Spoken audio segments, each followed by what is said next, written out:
hello, everybody. And of course, welcome to my channel. I'm the Reina Creole. And of course, I'm always bringing that spice to you guys. And I should have had my banner up, but I didn't.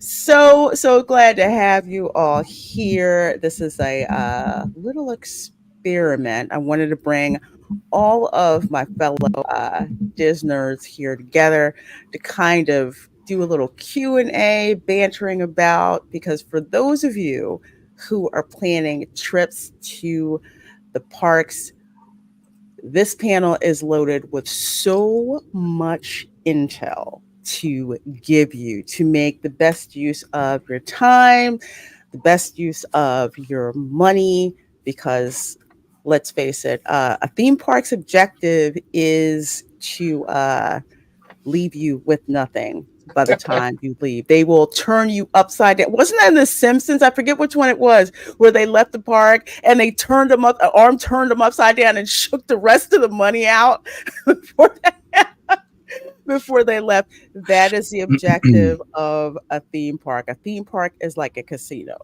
The house always wins. So plan accordingly. Well, we have an awesome. Oh, sorry. Go ahead, Fash. Go ahead. I was going to say, in just to start this theme park vernacular and give you kind of an idea of where we're coming from for this show right here, I've actually gotten some exclusive intel on what retail, food and beverage thinks, and like their 5 categories of the times that guests take out their wallet. So the first one is going to be tickets. Second one is travel, transportation, plane, I don't know, bus, whatever, however you get to the park, right? Third is going to be lodging, so hotels, right?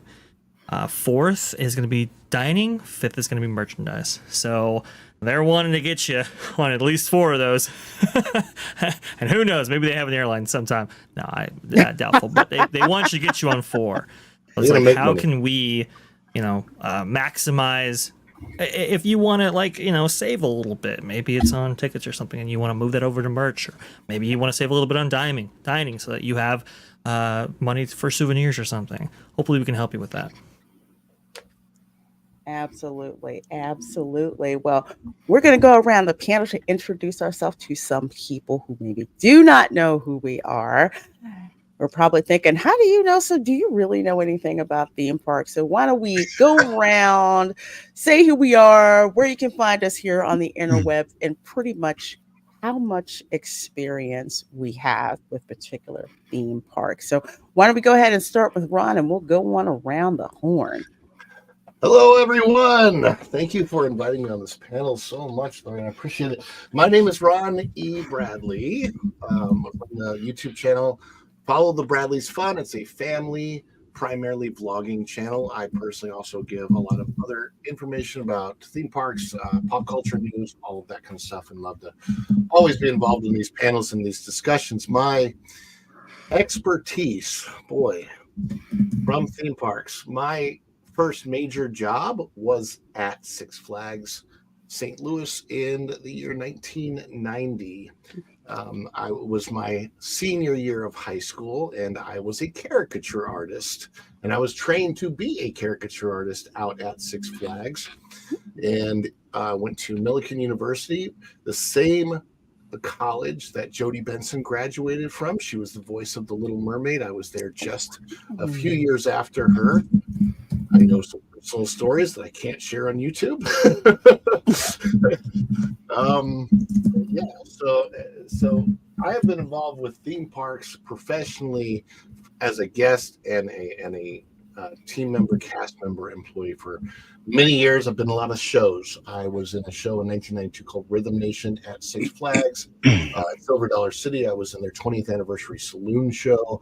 I was a gondolier at the Venetian Hotel in Las Vegas for a while. I'm the Sky Screamer guy for the Sky Screamer commercial in Las Vegas 2000. The same Sky Screamer unit, the apparatus, has actually moved here to Orlando from Las Vegas, so that's always weird to me. And I've worked at Walt Disney World. I've worked at Universal Studios, Silver Dollar City, done a lot of shows, entertainment, lots of facilities, operations. I've done all of it. So I've been as a guest and an employee of some type of amusement or theme park attraction my entire life. Small ones, Celebration City at Gatorland. I worked at Gatorland for a while, for 5 years. So yeah, I mean, like, done the gamut when it comes to theme parks, and I know them very, very well.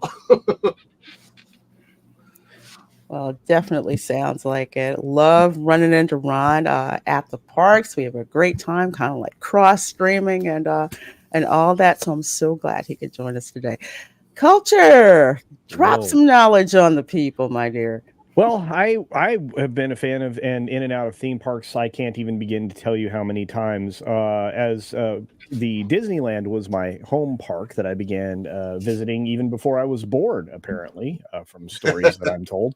Yeah, I would visit the parks probably from the age of I don't know, 3. Multiple times per year, specifically Disneyland, but also other theme parks that either don't exist anymore or have changed substantially since then. I've participated in some things and can't really share publicly, but I will say that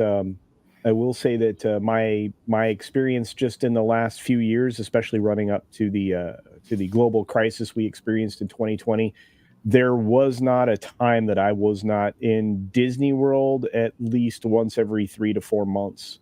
So it was a regular visit. Those visits were a minimum of a week at a time, sometimes more extensive. Of course, Universal, I've been to.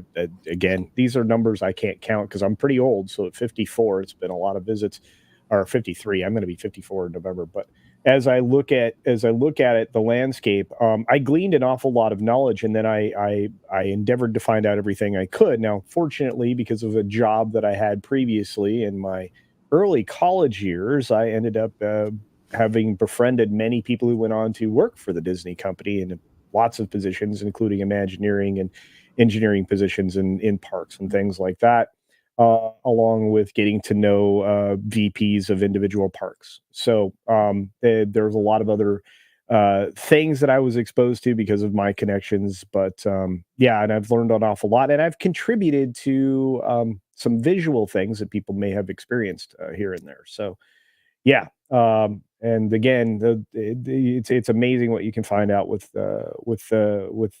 your people being involved in the company. But I've done basically everything you can do in a theme park, including visits to Club 33 and a lot of the private exclusive areas.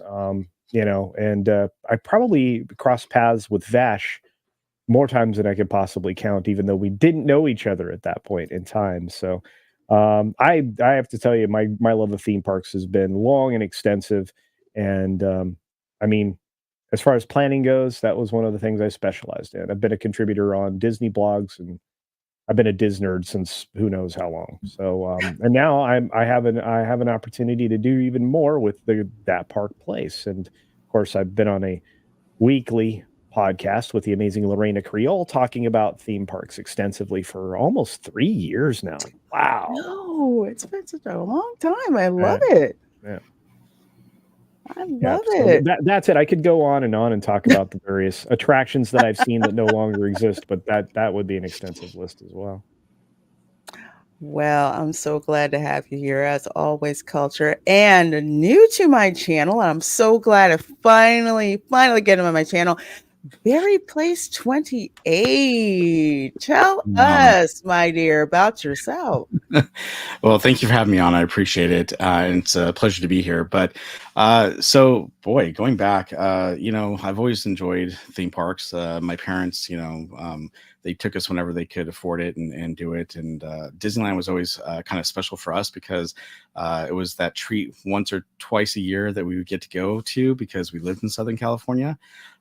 So they would take us whenever they could. It was usually a surprise where they would wake us up in the morning, say, "Oh, we're going to go visit your grandfather," and then suddenly we end up, at Disneyland instead of my grandfather. So it was kind of fun and always neat to do. But of course, as I got older, I eventually worked for the Disney company, which I thought was kind of interesting, but not at Disneyland. My experience was a little bit different as a cast member because I actually worked at the Queen Mary in Long Beach and California. And at that time, the city of Long Beach asked Disney to run the Queen Mary operations because they were thinking about building this thing called Disney Sea, which eventually did not happen here in California and ended up over in Tokyo.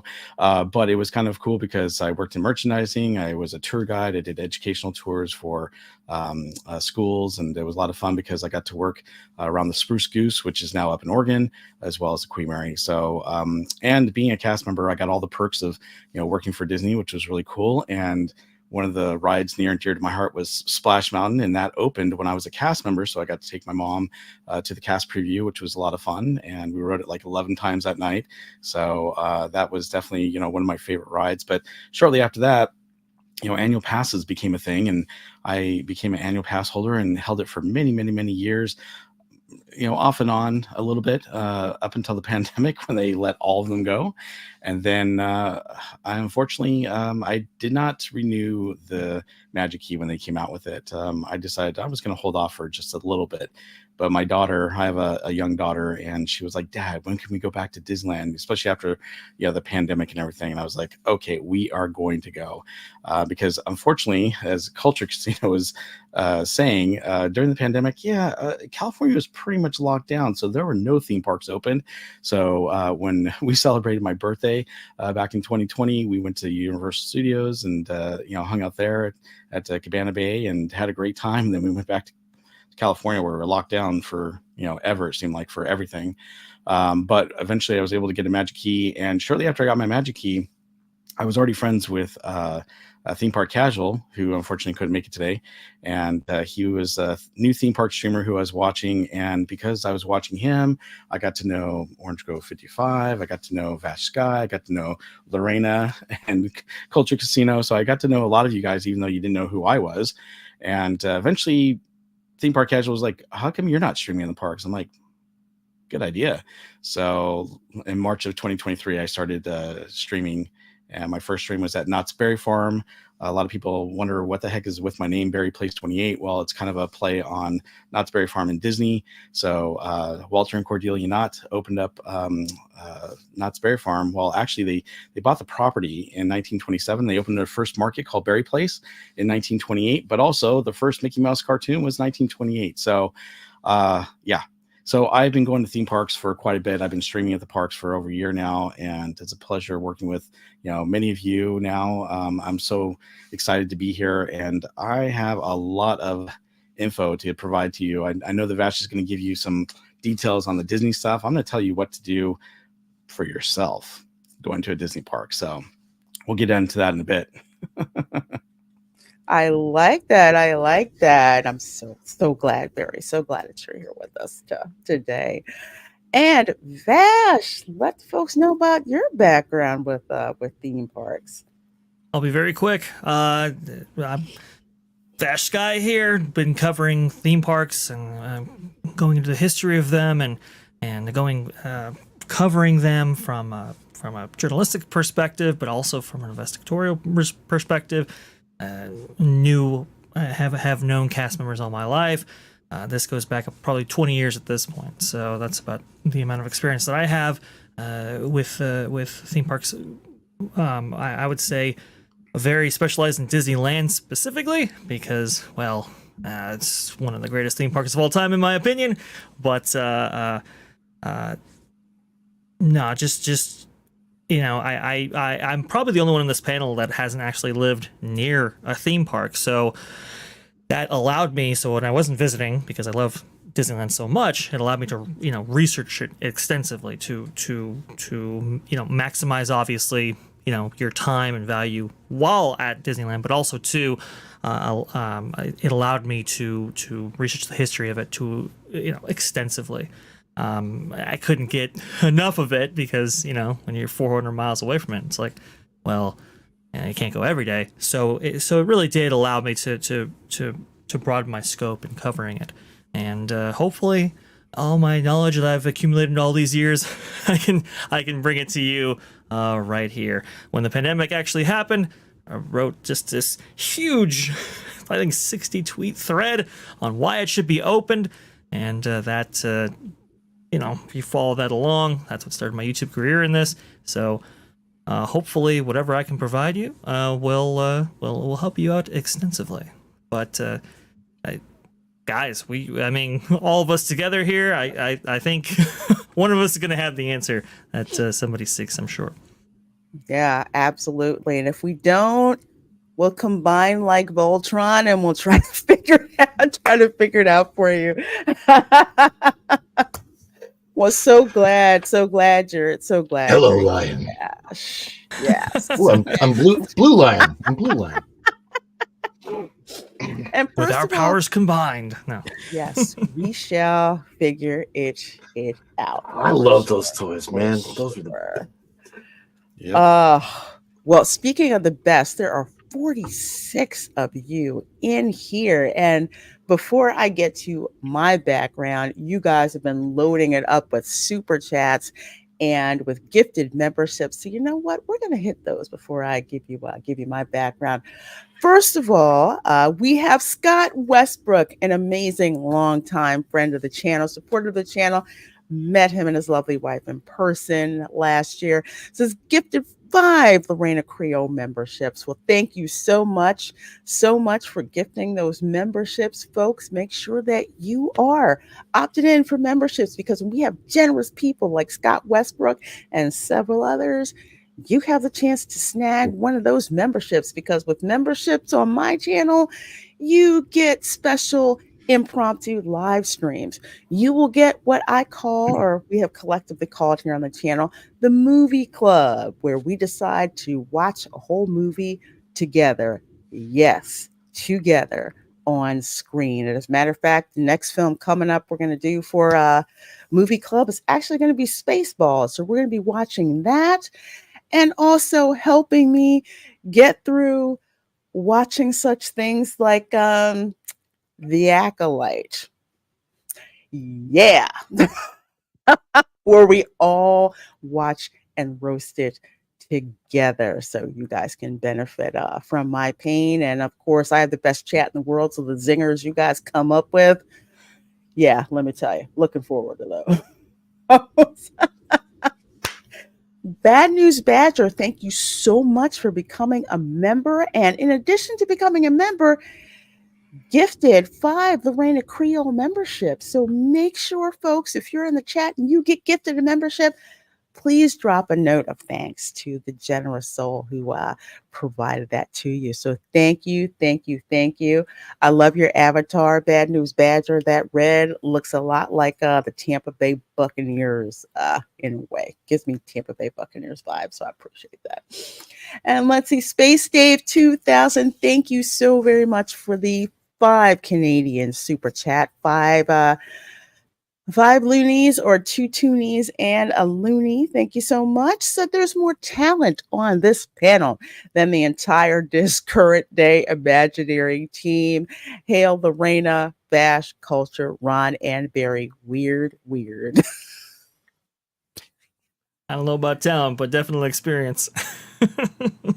School of Hard Knocks, too. Yeah, this panel is awesome. I'm so excited to find out what we are going to be able to let you guys know. And Jay dropping the gifted membership bomb here with 20 Reina Creole memberships. Thank you so much, my dear, for sharing the love that way. I appreciate it so very much. Don't get me wrong, I love super chats, but love it even more with these gifted memberships, so everyone can share the love. You will get posts from me out of the blue, especially when I run up against some really disrespectful desserts. I like to share that with you guys. And Space Dave 2000 with another $5 Canadian super chat says, panel, plan an ultra cheap Canadian trip on site to Universal Orlando for a family of 4 from Alberta, Canada. Remember, I'm poor and want to see Epic in 2025. Well, you know what, Space Dave, we're going to table that one so we can all attack this one as a panel. I think this is good, really, really, really good. We'll talk about. So thank you. We'll come back to that one. And Keely Chow said, I'd rather watch Batwoman than The Acolyte. Dude, first of all, thank you for being a member for 17 months. And as someone who's watched Batwoman, I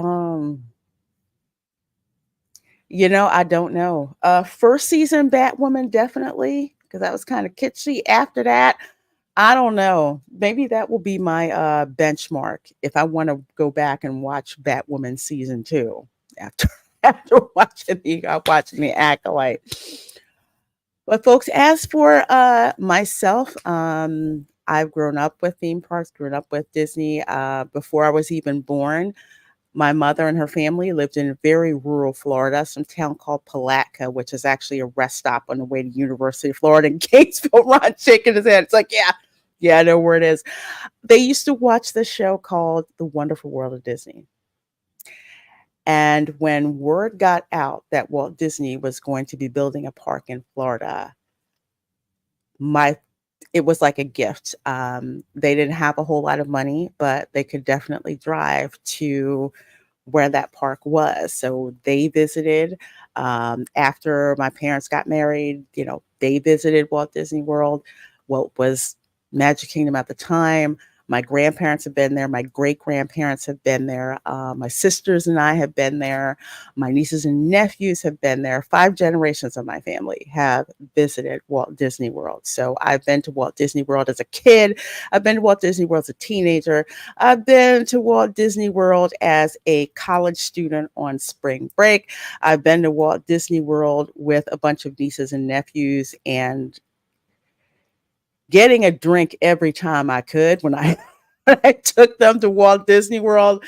I planned family vacations to Walt Disney World, and I've been to Walt Disney World solo. And not only that, but as a grad student, your girl spent a lot of time doing something called a time and motion study, watching how people behave at theme parks, watching how they interact with rides, doing queuing theory, and coming up with computer models that would predict people's behavior, bottlenecks and attractions, and how to manage that. So now that I live here, I just like going because it's very convenient for me to go.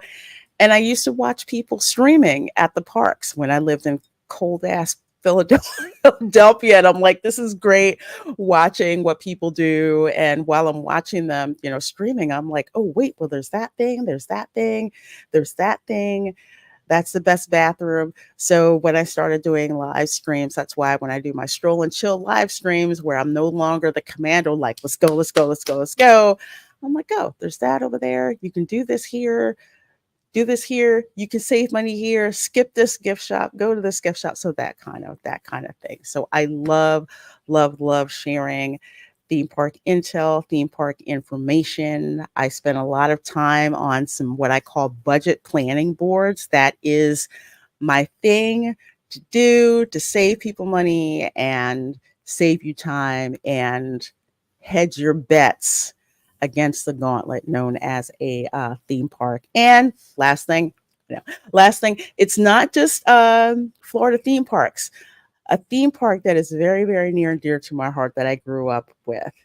In Allentown, Pennsylvania, there is a park called Dorney Park. And for people like me, that was the training ground before you went to Walt Disney World. But it was this local park that's been around for over 100 years. So many cool attractions. And actually, the alien saucers attraction is actually based on the Whippet attraction at Dorney Park that has been around for almost 100 years. Absolutely. Wow. So, yeah. long story short, there's a whole lot of knowledge on this panel.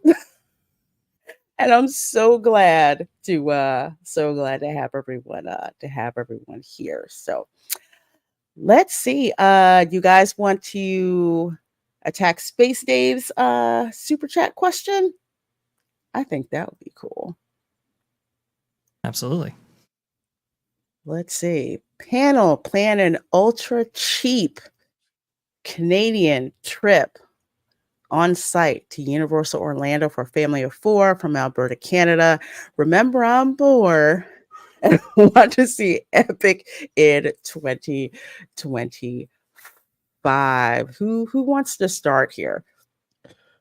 Well, okay, so I spent a little time looking this up and actually talking to Space Dave in the chat. And right now they're offering a 30% deal on a 3 to 5 day trip.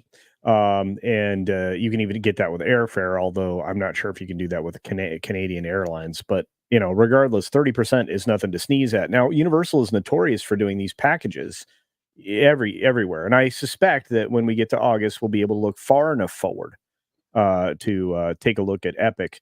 Like I said, so once we get deep into summer, or even into September, we should be able to look forward and find out an opportunity, a package that'll allow you to get to do what you're trying to do for not as much money as you would suspect. It certainly would be cheaper than trying to get to Disney just to experience some new attraction that was popping off there, believe it or not. So I would anticipate you're still going to find deals like this. You may be staying at like Aventura or the Cabana Bay or something like that. You'll be staying at one of the mid-tier hotels there, but those are beautiful. Aventura is probably one of the best views you're ever going to see, unless you're going to spend big bucks for when Epic opens their own hotel there, which I always forget the name of because it's fancy.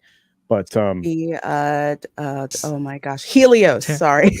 Yeah, Helios. That's right. Yeah. So it's like I said, I think we should be able to get that done for you. I don't think ticket prices are going to go more than 15% higher than they are now. But even if they jump 25%, but you get access to all the parks, that might even still be a value. But staying at one of those properties gives you those early entries. And for a few dollars more at the right hotel, you can actually get the express pass for free. So it just comes down to do you want to have express pass for everything, or do you want not to? Because that's going to be the biggest contributing factor to an increase in price at Universal. Right, and if you have the time to spend, you could maybe offset the express pass with staying on property longer. Whereas, right. Most of the packages are for somewhere between 3 and 5 days. A lot of them are 5 days, and I know Lorena's taken advantage of some of these at like the Hard Rock and stuff like that. But the nice thing about those hotels, specifically the Hard Rock and the Pacific, the Pan Pacific or whatever that thing's called now. But those hotels, you can walk to the hotels, you get express pass included and things like that. So it just comes down to what you're going to spend. Hard Rock is the most walking if you're going to, want to get to all the places. But at the same time, it's also a really easy path to get to Universal, the main Universal park.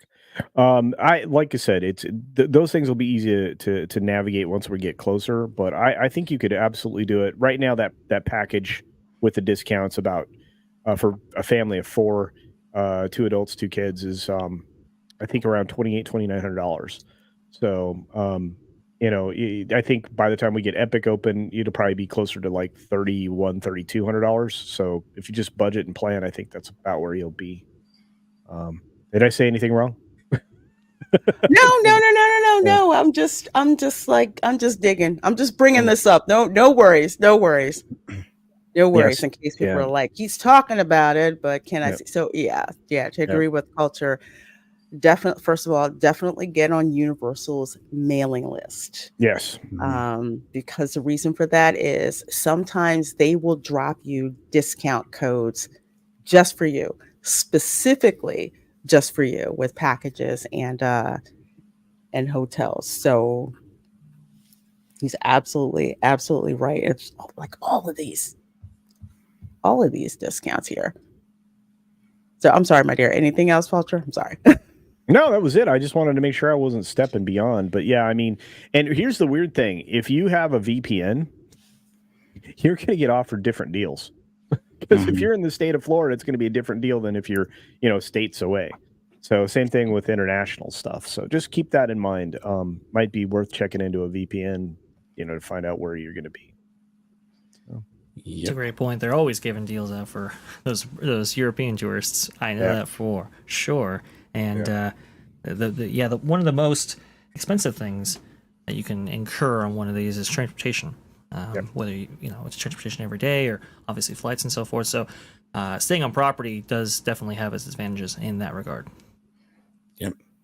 The other thing, and especially when I was planning my trip to Universal back in 2020, is that I looked at what Universal was offering compared to what I could get off of something like Expedia or Orbitz or something like that, and see if I could do a package. Now, obviously, you're not going to get the ticket deal through them, but I was comparing what Universal was offering for the ticket deals, just pure tickets for like 4 or 5 days in a row, compared to is it cheaper to go through the whole package with Universal, or is it cheaper to actually go through one of the other travel sites? So I would definitely compare those two as well.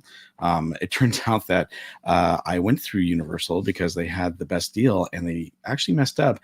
So they were doing the transportation to and from the hotel.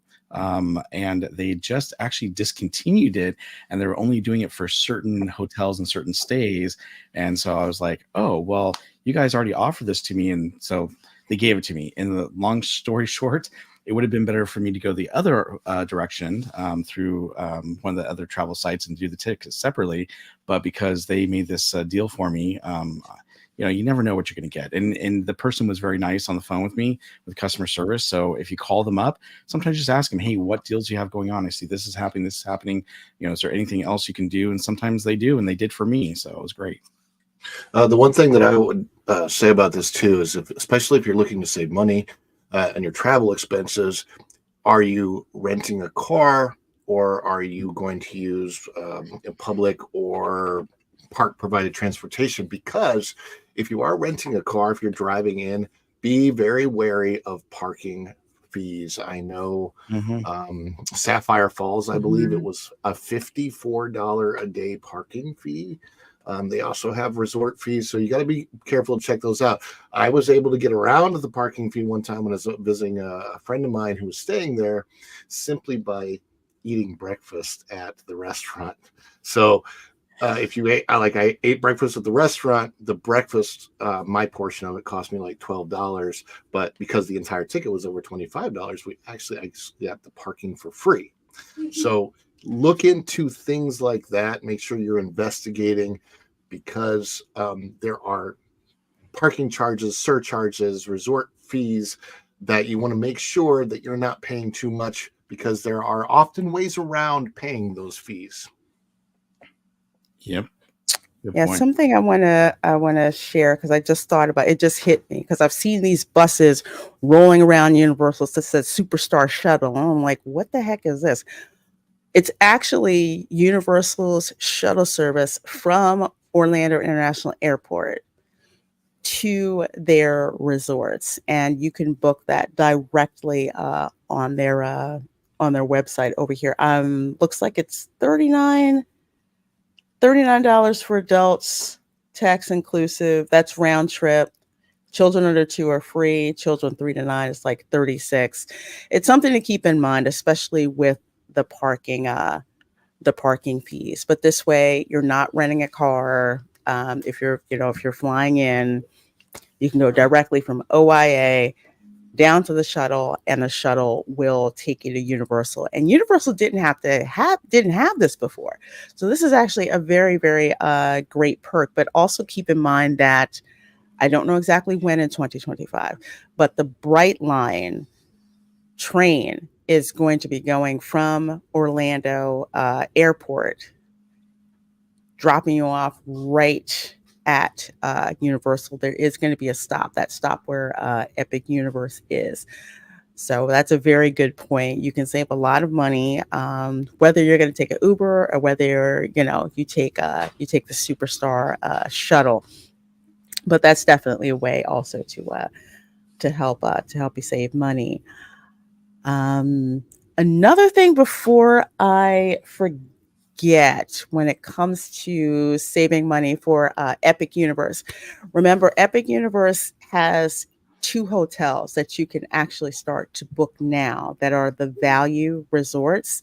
There's the Stella Nova Resort and the Terra Luna Resort. And I think when I booked, I want to say it was it's around 100 and something, 120 a night, but literally they are right there. Like literally from Stella Nova or Terra Luna Resort, you can see Epic Universe, and most notably, you can see Super Nintendo World. And where those two hotels are, that is actually in a commercial district. So you can literally walk to Chick-fil-A, you can walk to Publix, all of that. So it's super convenient, and you get the early park entry as well. So And I right would now, they're highly suggest.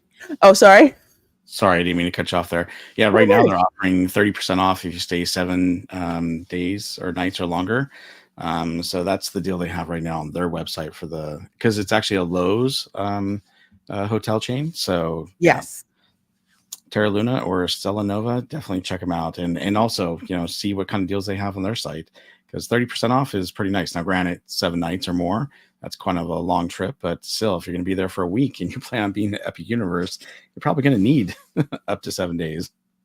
Yeah, that's the thing. Hmm. The most expensive thing, especially coming from Canada, is going to be flights, right? So the longer you stay, I don't know, who doesn't matter if you're getting a flight from, I don't know, Sunday to Thursday or Sunday to Sunday. It'd probably be cheaper that way as well. So that's that. Those are the kind of considerations you have to think about right here. I know Space Dave was in the chat asking about tickets. If you buy tickets right now, whether they work with Epic Universe or not, I would say no. Usually the tickets that you buy are list what tickets those are actually good for, Hmm. and even though they don't necessarily expire, you're also subject to the terms and conditions of the tickets that you bought at the time. So I don't know if they're going to be incorporative into Epic like that. I would doubt it, but hey, maybe I'm wrong.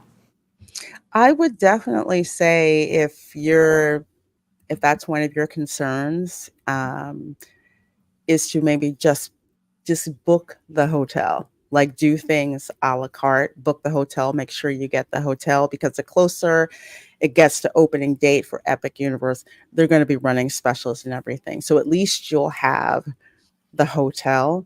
And if you have the hotel reservation, it's not infeasible that Universal will send you something like, "Hey, we see you have a reservation. Maybe we can give you a deal on the tickets for Epic Universe as well." Also, when it comes to hotels, and I really should have had this up, but I'm going to bring up the maps. And this is a good thing about price searching, because where Epic Universe is located, it is in one of the busiest, let me share this, tourist districts in Orlando, and that would be the International Drive corridor. Now let's see, that's Hollywood Way, that's Turkey Lake. Pretty insane how I how should, many theme park destinations are within that kind of international or I-4 corridor. I mean, it is. You Isn't got a it? lot there. Yeah, SeaWorld's just down the street. Yep. yep, there's But Endless Summer. my skyscraper ride that I did the commercial for is right there, but it's there instead of Vegas. Let's see, that's Spark by Hilton. I really should have had this up a little bit better. I'm trying to find Destination. Where the heck is Destination Parkway? Orlando Eye has a bird's eye view of Epic Universe too. Yes. So here's like Universal Boulevard after you cross over carrier, and then there's Destination Parkway. There's a bunch of hotels that are along Universal Boulevard. There's Best Westerns, there's Holiday Inns, there's one of my favorite, the Castle Hotel. Castle, gosh, That's so there. It used to Mhm. be pink and really, really ugly. they redid it. They redid it. Yeah, That's the thing. they re. Oh, sorry, go ahead, my dear. Well, I was going to say that's the thing too. If you stay at one of those kind of nearby properties right there, Universal's, they're pretty adamant that they will have transportation in the form of buses, their own bus route, actually going to and from Epic Universe to Universal proper. So if your goal is to go to Epic Universe, you can still achieve that by staying near the existing Universal hotels and resorts, and then take advantage of that bus system, which they're saying it's going to be 10-15 minutes. I mean, it's really going to be not too bad. It's going to be a better cycle time than what Disney was doing with their what Mhm. they're still doing with their shuttle, because Disney's also more spread out. Universal isn't. So Right. And this is going to be, I think, one of the only bus routes that they have versus Disney's pretty complex system of Yeah. transportation that they had to maintain throughout all their properties. Yeah. And even more interesting is, and this is true, what they're building right now is they are building a dedicated like bus lane, like they're doing all that construction on between, I want to say, where Sand Lake Road is, going past the back of Epic Universe. So they're actually building a special dedicated transportation hub. So the buses do not have to deal with the regular traffic on Universal Boulevard or Sand Lake Boulevard. They have their own, clear zone to like take people to and from the Legacy Park, or even the resorts, like where the dockside and the beach side, not dockside, excuse me, dockside and surfside. Are they doing that along Kirkman? Is that because that path is less trafficked, and if that's where those bus lanes are, that makes a lot of sense. Yeah, that's why Kirkman is such a hot mess right now. Yeah. Kirkman and Sand Lake, because they're building that like hub to reroute traffic, all the traffic that's going to be Yeah. coming from Universal to Epic Universal, people who want to drive on their own. So yeah, that's why they've got all that dirt and stuff moving over that way, which I think they're going to enter towards the back of the park on Sand Lake, as opposed to the front where that's Universal Boulevard and Destination Parkway. Yeah, that's what it seems to be. Yeah, as I've driven around that area, I'm so interested in how many different potential entrances there are. I've seen Epic Boulevard coming off of Destination Parkway. I'm assuming that might be the main entrance in there.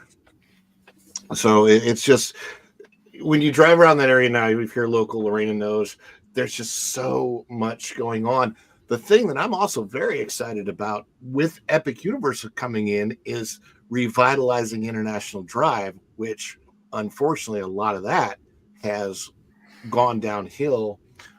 Some of it pretty fast since the closures, but it's going to bring a lot of money into International Drive, because unlike Disney, which is so isolated, people go to Disney, and Lorena knows this, there's even not just the pixie dusters, but beyond the pixie dusters, there are the people who don't want to know that a world exists in Florida outside of Disney World. So they go there and they stay there, and they're kind of crazy. And but with Epic Universe, it's so like, Universal's great because Universal shares with the community. In other words, people coming to Epic Universe will absolutely do Ripley's, believe it or not. They'll do Wonderworks. They'll do the iDrive attractions, the comedy club. It's now the Funny Bone there that I used to perform in. I mean, all of that stuff is going to see a huge uptick, and I think it's going to be fantastic for Orlando in general. Well, you have to remember that right now Orlando saw a long way ahead. They looked forward, and they continuing to expand McCoy Airfield, which is MCO. For those of you who don't know, that is Orlando International Airport, which used to be McCoy Field, which is why their wonderful restaurant in their hotel there is called McCoy's. They serve great sushi. But anyway, yeah. Oh, by the way, that's the other thing. If you don't have to stay on property the first night you get there, or you're getting in late or whatever, look at the hotel that is actually at Orlando, because it is not terribly expensive. You get a very nice room, sometimes with an amazing view if you decide for a runway view, so oftentimes with a balcony. And they are beautiful, clean, large rooms with excellent restaurants in the hotel. And there are just many advantages to staying there on either arrival or departure. It saves you some money. It gets you to where you need to be, the airport. And if you don't travel well anyway, that's a good stopping off point when you arrive or when you leave, because you have no trouble. Yeah. If you missed any merchandise from the parks, every park is represented at the airport with the big store. Universal's is huge. Disney's is big. SeaWorld has one. They've pretty much all of the most important merchandise. If you missed anything, you're going to find something there. And the prices are the same. I double checked it out, especially when I was a Disney cast member, because I got my Disney discount there as well. And you get your pass holder discounts if you buy a pass. You get your pass holder discounts at those stores as well. Yeah. The discounts are all in full effect, and it's great. I mean, like I said, those are little tidbits that I don't know you hear anywhere else, but that really does solve a lot of anxiety for people traveling, because you don't have to go anywhere if you're coming in. If you're on an arrival, you just go downstairs, actually, you don't even have to do that. You exit security and do a U-turn and go up the escalator into the hotel, check in seconds. And if you do the online check-in, you already have your key on your phone. So, I mean, if you're a late arrival or early arrival, or you just need a place to, get some sleep before you go to the parks the following day, it's a great thing.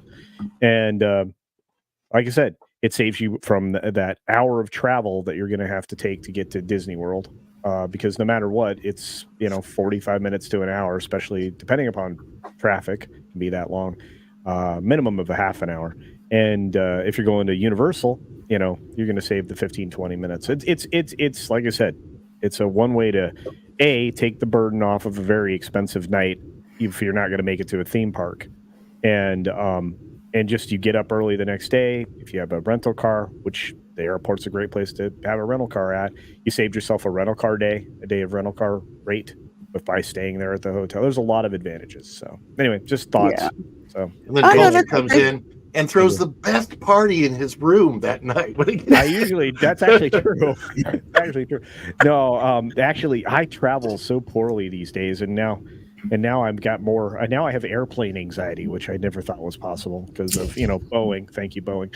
But anyway, no. It's wonderful because the beds are very comfortable. The rooms are very nice. They're big. It's like starting your vacation in a restful way instead of what's about to happen to you over the next several days with the 1,000-yard stare that you're going to have after day 3. Yeah, and the security gauntlet and all that stuff you have to go through. But Culture brought up a very good point. For those of you who also, even if you're traveling internationally and you have a flight that leaves late, I believe the hotel in Orlando International Airport gives you a day rate.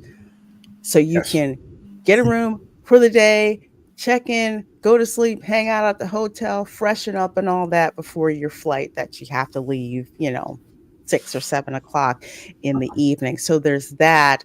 If the Hyatt is priced too much for you, especially if you're traveling with a family, and I had to do this actually once, stay at one of the hotels that is right there near MCO that has a shuttle. Because I've done that.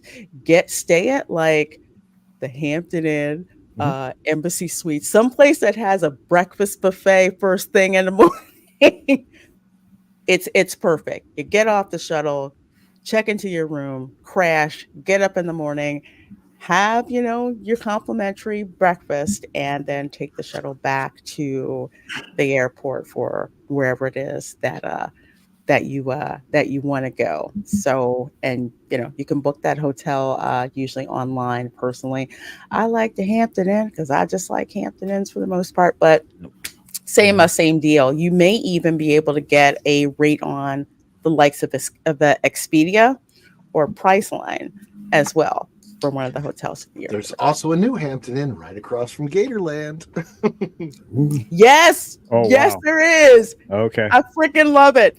All right. That's cool. So glad Okay. they brought that. Now I know where I'm staying after I do a few days at Universal. Let's just pop over there. That's a good idea. Like that. Yeah, stay there. And there's a Pollo Tropical. There's there too. So real Oh. Puerto Rican food. Yes. Oh. Yes. Mm. Yes, There's, it's awesome. It's like El Pollo Loco, except it's Caribbean It's style. Caribbean, yeah. And get some jerk chicken. Oof. there's a lot of that little area right there has a lot of good Mhm. restaurants Oh, and right things. there. I used to work But at I the know, Cheddar's over there. Oh, you did? Yeah, Cheddar Scratch Kitchen? yeah, I did. I worked at that Cheddar's for a little bit. Well, I know culture has to go. So thank you so Yeah. much, my dear, for being here and Oh, sending I sending hope the raid. I hope I gave everybody good information, but you know what? I'm not leaving you in a lurch because you have Vash and Barry Place and Ron and yourself, so I think you guys would be fine. But I'm going to miss all of you for the next few days because I will be otherwise occupied. And do check out the efforts that everybody's putting on here because everybody's giving you a lot of great information and some insight. I mean, Lorena's driving around taking pictures and stuff and talking about what's happening. So Vash talks about stuff constantly. Barry Place is doing good stuff. I have to get back out to Knott's now. That's all I'm thinking about is the food that's at Knott's.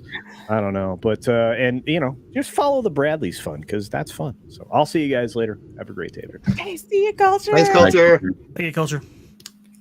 Like so many of you folks in here watching, and I see you guys in the chat saying hi. So welcome, welcome, welcome. This is our theme parks war room stream. We're hoping to possibly do at least once a month or so to talk to you guys and give you guys information.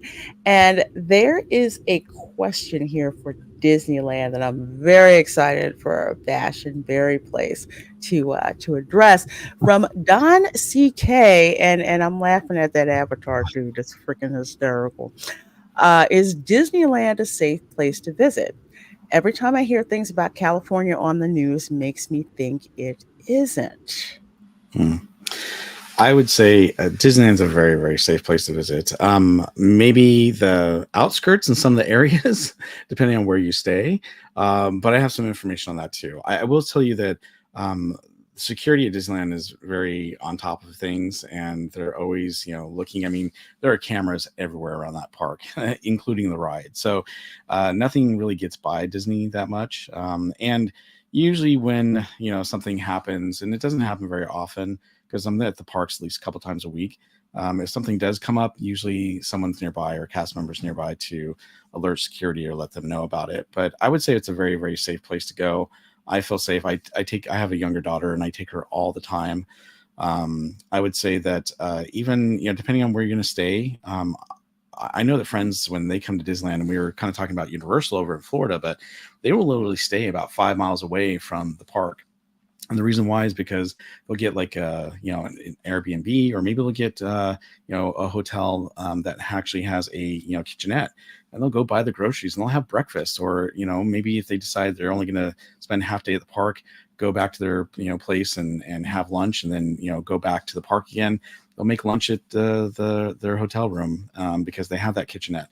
And to be honest with you, it's cheaper sometimes taking an Uber than it is, paying for parking. And some of my friends, even what they'll do is they'll park next to the park, like maybe a couple blocks away, order an Uber, take it in. It'll cost you just a few bucks to take it into the park, which is not very much. And you save on that too. But overall, I think it's a very safe park to go to. Yeah, there was, I would say there were some problems. I would, like the late 20 teens or so, with some break-ins in the area, and what was going on then, and what was going on was the nearby Santa Ana River had an encampment a little bit running along that corridor right there, and it was getting pretty big. And well, obviously, I mean, the people, there's a black market of sorts, right? So they were attempting to get goods any way they can. Anaheim was like, we can't have this anymore, so they broke that up. Yep. In a big way, right there. They refurbished the area, right, and they cleared that out. Like how they say that. Yeah. There was, I think you know a little bit about this, Barry. But that resort area, the what is it, the Anaheim Resort area, I believe is what it's officially called, is very, very, I would say very, very safe. This is why I think Bob was talking about the outskirts, because once you get outside of that, then things, they get a little seedier and so forth. I would say Anaheim is still pretty decent compared to a lot of the Southern California suburbs and urban areas of all kinds. Anaheim's still pretty good, but like you said, once you get out there, that's where you tend to have some problems. But the Anaheim Resort area, the city officials, Disney, they keep it as clean as they can possibly keep it. Now, harbor, they're if you're looking to, let's say, get a hotel along harbor, right? You just have to be aware that it is a public street in that instance. And so this same, I don't know, safeguards that you would have for yourself if walking on a public street, you have to kind of have that same mentality there. Now it is cleaner, it is better than a lot of the areas of LA or Southern California or California in general. But again, like, those are the same considerations. So I think Bob did have a lot of great insight there when it came to Ubers and so forth. Like, you can really, if you broaden out where you stay, and there are some pockets still that will be very, very safe. I know Yorba Linda is like a really nice city, for example. I know we stay at where do we stay at? I can't quite remember right now off the top of my head. Sorry. But it oh man, I can't remember. It's okay, I'll look it up real fast. But that's a safe community, right? And it's not that far away from the parks. You can probably Uber in for less than you could probably park, or if it's kind of a nominal fee, right? But you can avoid maybe walking down harbor and maybe broaden your horizons that way. Maybe get a cheaper rate on hotels and that kind of thing. So it's all of those kind of considerations. I'll say this though, very, very safe. I know my family, we'll stay in Yorba Linda, or we'll stay in, like, close to the Newport area. Obviously, it's going to be much more expensive. You can stay like in the Anaheim Angel area, and that's still kind of in the Anaheim Resort area, which tends to be a safe bet. So there's a lot of options there if safety is of concern. Proximity wise, how far is Disneyland from the Crystal Cathedral? The Crystal literally Cathedral, like 2 miles away. Okay, that's what I thought. They're very close. That whole area. My wife was asking. She just popped in because she's completely unfamiliar with the Anaheim area. I haven't been since 2012, so it's been a good 12 years since I've been there.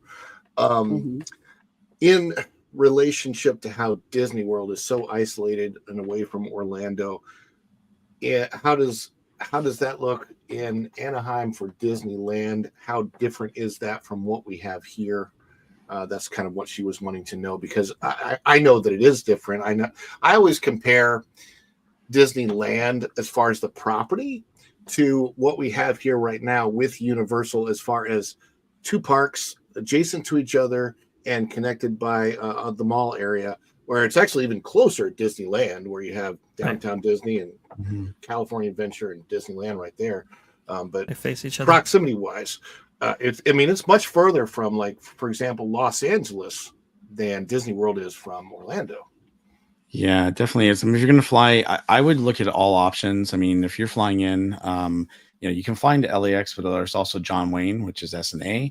You've got Ontario. So it depends on where you're coming from. You might be able to find a cheaper flight.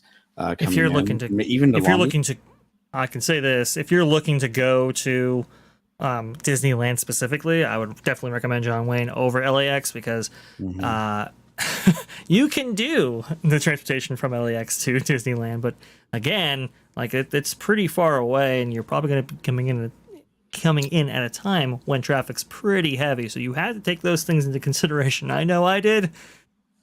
Can you do it for dirt cheap? You can, using public transportation. Are you going to spend 2 hours doing it? You sure are, and that's something you have to keep in mind as well. Sorry, Bob, I cut you off. I do apologize. No, I was kind of cutting you off, I think. But anyhow, the other things to consider too, Disneyland's really close to Knott's Berry Farm, so you can hit those 3 parks, really cool. But there's a lot of people who want to go up to either LA to see, Universal Studios, or go down to SeaWorld. And the great thing is, just maybe it's like 3 miles away, you've got the Amtrak hub, and you can take the Amtrak or the Metrolink all the way up to LA, right? To go to Universal, which is great. Or you can take the Amtrak all the way down to San Diego to go to SeaWorld, and then get an Uber from the Amtrak station to go there. So there's a lot of different opportunities to get to other places other than paying expensive Uber or taxi or anything like that, especially if you're not going to rent a vehicle. I don't always recommend, especially if you're going to stay in one place. If you're like going to Orlando and you're going to stay at the Disney parks, or you're going to stay at the Universal parks, I don't think renting a vehicle is really worth it unless you're going to be driving down to like Tampa to go to Busch Gardens or something like that. Same here. If you're planning on pretty much staying in the same general area, but you want to take that 1-day trip up to Universal or down to SeaWorld San Diego, then take the train or take another mode of transportation. It's so much cheaper. Can you compare the safety? We were talking about safety before. I know I'm switching back, but compare the safety of Disneyland to, say, Hollywood Boulevard. Oh, jeez. I would say way safer than Hollywood. Oh yeah. Way safer as somebody who used to live near that. I was over the hills, let's put it that way. Disneyland was way safer than, say, being on Hollywood and Highland.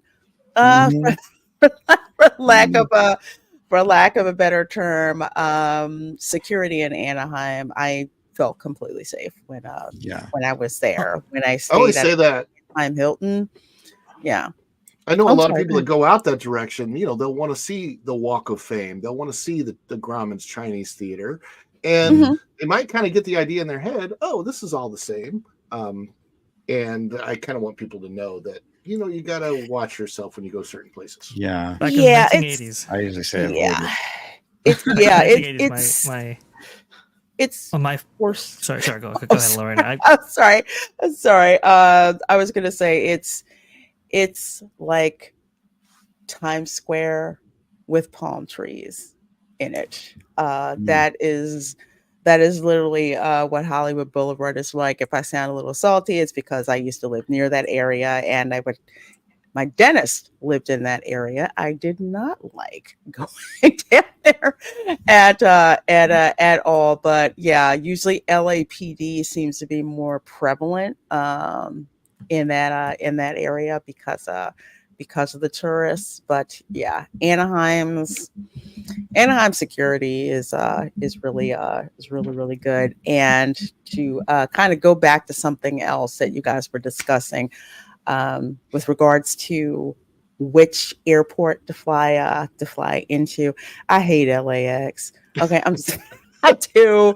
I used to fly it. I hated going to that airport. Yeah. If I could fly out of, I think, did they rename Bob Hope Airport again in Burbank? Do you guys know? I know they have. So, they didn't. Okay. I don't think they did. I still call it that. Okay. Somebody told me they did, but I prefer to fly out of Burbank if I ever had to. But if you're coming in from out of town, definitely do the math, because sometimes flights into John Wayne, which I would highly suggest doing if you can swing it, is more expensive than flying into LAX. But I will tell you that this is a trade-off. LAX is a circus. Yep. I can't even emphasize how much of a circus LAX is. John Wayne and even Bob Hope Airport, if you want to go to that one, much more calm. The only thing to consider, though, if you're flying into John Wayne, especially where you're flying from, is check because they don't always have nonstop flights to John Wayne. Sometimes you have to do at least one stop. That's the Yeah, only issue about that. And it's only because, that one stop could be 30 minutes. It could be, an hour and a half, could be 4 hours long. several So you hours. just need to check it and make sure that it's worth it. That is a Yeah, very, that's very good that's point. the thing. So proximity, and I think Ron, you were asking about this. Can you get so if you let's say you make your home base in Anaheim, right? And if you want to go to Disneyland, California Adventure, not so very far, like Bob said, they're well within proximity to get to those places. Disneyland and Disney California Adventure, like they literally face each other and they're super close together. It's not like Walt Disney World in which you have, these spans across all of these theme parks. They're very, very compact. On the flip side, Walt Disney World, the resorts are like their own destinations almost. I mean, every single one of them has variety. It's the whole property is its own place. Not so much with Disneyland. The parks are definitely where you want to be for sure. Knott's Berry Farm, pretty close. A lot of people used to consider that the unofficial second gate, actually, which was interesting back in the day. Now, if you want to go to Universal from there, well, now you got to think, okay, if you're going there in the morning, which a lot of people do, you got to let yourself, 2 to 3 hours to get up there if you're staying in Anaheim. So those are the considerations you have to make. It's not like the I-4 corridor, the International Drive corridor, where you have all these theme parks in a row. They're a little bit more spread out, and so traffic becomes a concern in that instance. Now coming back, it's a lot less. I think it's like 45 minutes or 30 minutes to come back. But that just tells you the traffic and what impact that's going to have, and that's always going to be a consideration in Southern California. On Hollywood Boulevard back in the 80s, my folks, they had all their luggage in their cars, and it's like, let's go ahead and let's park on Hollywood Boulevard. We'll be all good. And then they had all their stuff stolen. The cops were like, my God. Yes. we have a quarter on the dash. What are you doing? Obviously that's how that went. Now it's And gotten they were better, probably stolen by like Superman or one of the characters that's walking around, because they are. I met a Wonder Woman. Boy, she was so nice, but I felt my heart goes out to those people because it's so hard. So I think Space Dave has a good point here. So I don't think Canada has access to John Wayne. So John Wayne is not an international airport. So yeah, you would have to, fly probably into someplace else if you're coming from out of the country. LAX. Did I say that? Yeah, it's gonna be LAX now. You can fly to McCarran in Vegas and then down to John you could. Wayne. As long as you go to some other possible. international airport, you're probably good. If you, like I said, though, to go to John Wayne, you have to do a connection typically. So if you do have to do it, go to a place where you go international, you connect, you can go through that airport and then connect to your other flight. That works. Decent idea. I like it. I know from Philadelphia, I believe your choices were, at least on Southwest, you had to connect either through Sky Harbor Airport in Phoenix or Chicago, which I can't stand O'Hare Airport either. So Sky Harbor is much nicer, but you will run into that with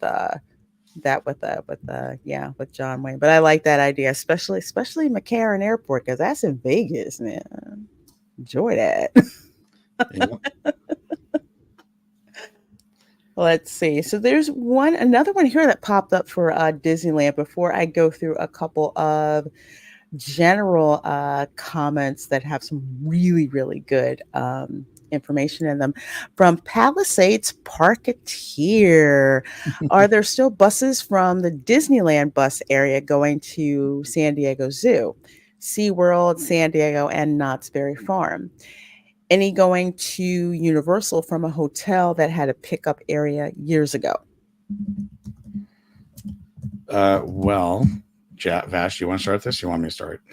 Well, I remember a kind of, I don't know, touring bus shuttle route or something that incorporated a lot of these theme parks, but I haven't researched those in a long time. So, Bob, maybe you know a little bit more about this than I do. Yeah, and I'm trying to remember what the ticket was called. So there's a ticket you could buy, and it went to all the different locations like the zoo. It went to Universal. It went to SeaWorld and Disney, obviously. And it was a ticket that you could get, and they did have a shuttle service that would do that. I have not, since the pandemic, to be honest with you, I've not followed up on that in a while. Because I have not had to take any friends and get that ticket for them. Let me see if I can find what it was called real quick. Give me 1 second. I think generally, I think that's the thing we should kind of incorporate in this coverage too. Pre-pandemic, things were different. Yes. Post-pandemic has changed a lot of different things, right? So, like, it's kind of interesting because that's in a lot of cases it's cut off to a lot of our experience because it is so rapidly different the last 4 years than it was for the last 30 years or so before all that. It was called a City Pass. That's what it was called. So the City Pass goes.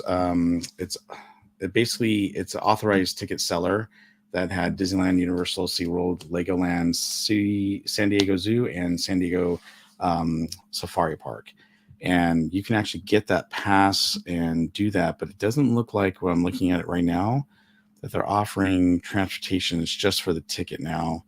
But they used to have something like that where you could actually have a bus service that would take you all around. But it seems like since the pandemic, that's pretty much gone away, unfortunately.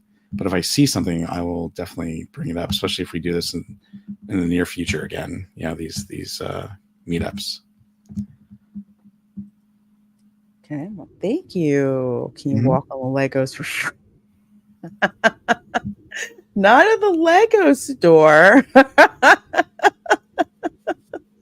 Which reminds me, if you ever get a chance to watch the, I think it's on Peacock. There's like a Lego Jurassic Park animated short, and the T-Rex is running after him, and the T-Rex steps on a Lego. Pretty funny. I've seen it. Oh God, I thought it was hilarious. Let's see. We have a couple more comments. First of all, thank you guys so much. So many of you have been in here with really, really great insights. Dylan Soup says the whip is now 102 years, but still it's an iconic ride. Yes, it is. I can't believe how long it's still running. And I forget which Imagineer said that on X, that said he and his wife have visited Dorney Park. And one, he was amazed how long this attraction had been running seamlessly. And he said that's where he got the idea to use that for alien swirling saucers. And which is funny because I thought there was something always familiar with that attraction. I'm like, why do I like this attraction and so many people crap on it? I'm like, why? It's fun. Now I get it. But yeah. The alien swirling saucers is a takeoff of the what is it? Bob. It's Mater's Junkyard Jamboree. There you go. Oh yeah, I had my brain here. Oh yeah. Is that Cars Land? And that opened at Cars Land in DC in 2012.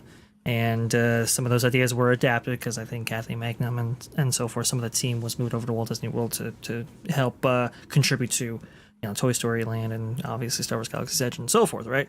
But it was kind of the sleeper hit of that land when it opened. I think a lot of people were looking for Luigi's Flying Saucers at the time, and that didn't go very well at all. That attraction was cool when they had balloons with it. Yeah, well, that didn't last very long either. So that lasted even shorter. But no, Mater's Junkyard Jamboree.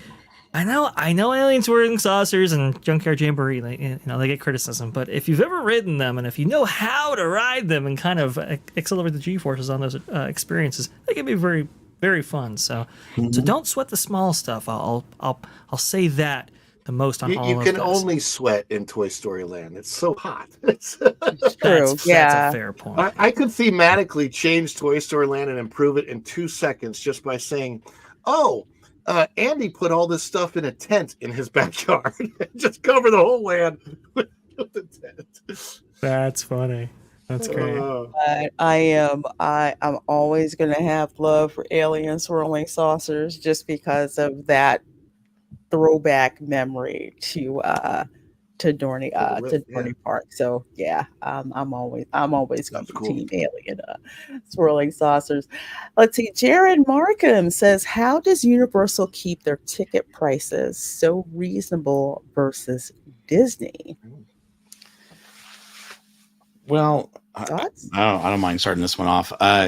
It's not just Universal; it's a lot of other parks like Knott's Berry Farm and Six Flags. They now Disney, obviously, they are, it's a very family friendly place, right?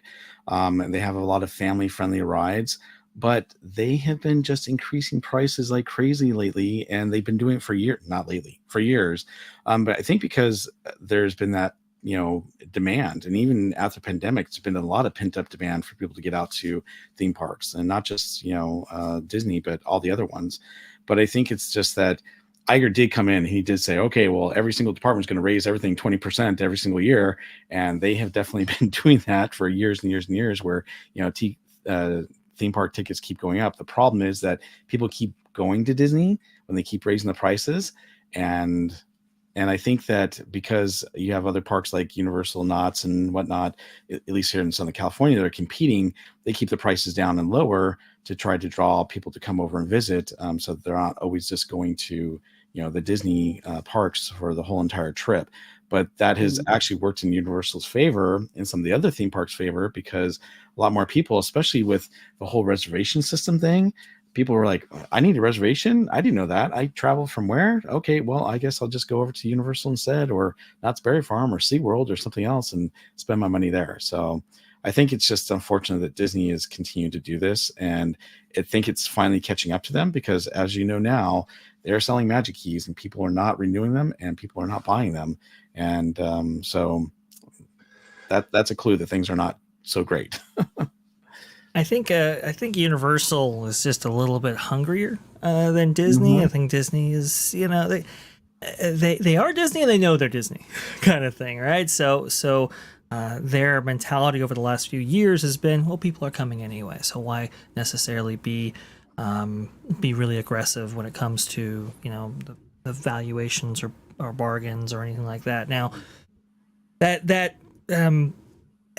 previous to the pandemic, especially, Disney prices used to be more incorporative. So, like, for example, a lot of the stuff was included, and so even though there was a higher price point, stuff like Magic Bands or stuff like what is it, Fast Pass Plus, and a lot of those options, Magical Express, those were all included in your stay. So a lot of people could justify the higher price tag because it was like, oh, it's a little bit more all inclusive than some of your other options. Whereas Universal, some of those costs could have been separated out. Well, now Disney has kept those costs high, and yet they've separated them, their services out. So, that is also kind of contributing to maybe people's mentality in terms of price and so forth.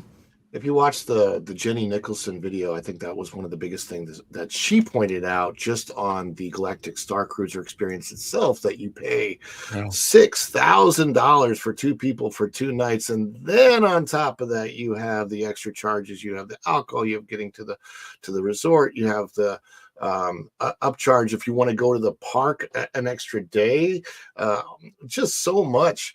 Disney, like, throw back to the 2015 commercial that Disney did. Super cheesy commercial, but that was Disney, right? And everything was included. You have, by the way, that commercial ends with the song Zippity Doo Dah, just for the record. But sure does.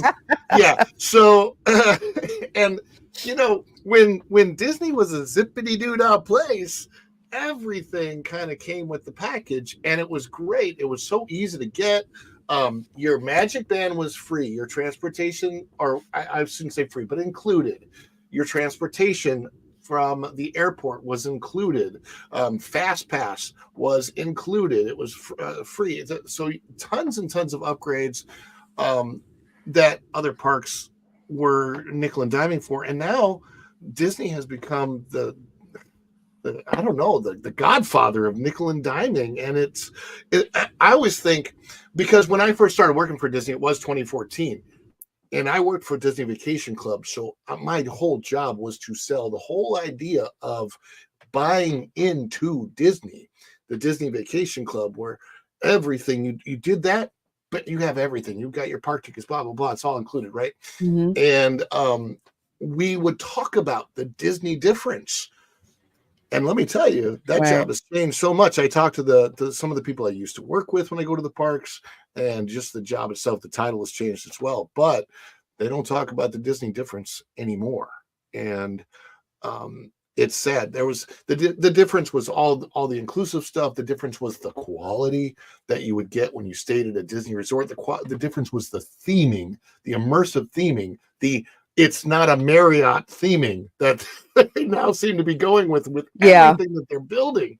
And Universal, on the other hand, it's like a complete reversal almost since Harry Potter opened. And obviously the people that are in charge over there at those parks, they realized that they had something magical when Harry Potter opened and could expand that and really get into the theming. And now Epic Universe, I think, will beat any park in Orlando, honestly. Mm-hmm. Yeah, it's it's amazing how much is going to go on with Epic Universe, considering where it's located and what is within, I can't stress this enough, what is within walking distance of Epic Universe when it opens, but also to bring up again other theme parks like my favorite, Gatorland. Okay, free to park, always free to park at Gatorland, and that place always seems busy. There's not only Florida discounts, but they run ticket specials online. So if you buy your tickets online at Gatorland, you get them all printed off and everything. You actually get to go in a special line instead of being with someone If you else. buy the zip line there too, the park admission is included. So yes, the zip line is not included with park admission, but the reverse is true, because the zip line is a special experience. And like, where else are you going to go put yourself on a rope above hungry alligators and crocodiles, being dangled above them, just like the chicken is in the show, and how they've been trained for the last 50 years. 75 years now. 75 years. Where everybody watches you go across all the different zip lines, that you have. You've got the one with the really, really big, huge ATV, monster ATV that people can pile into, and you drive through the gator marshes, and all of that. They've got the things where you can actually go and feed the gators, literally a bunch of gators hanging out where you could go and feed them, and special, events. I mean, Gatorland has so much to offer that they're actually having to expand their restaurant offerings on the property. Because they have the best onion rings that I've ever tasted anywhere. I'm not even kidding. Pearls is fantastic. And by the way, from the time that I worked there as a caricature artist, many of the same people are still there, because it's a family-owned company. Yeah, and there really is a lot of love among the people that work there and work as employees for Gatorland.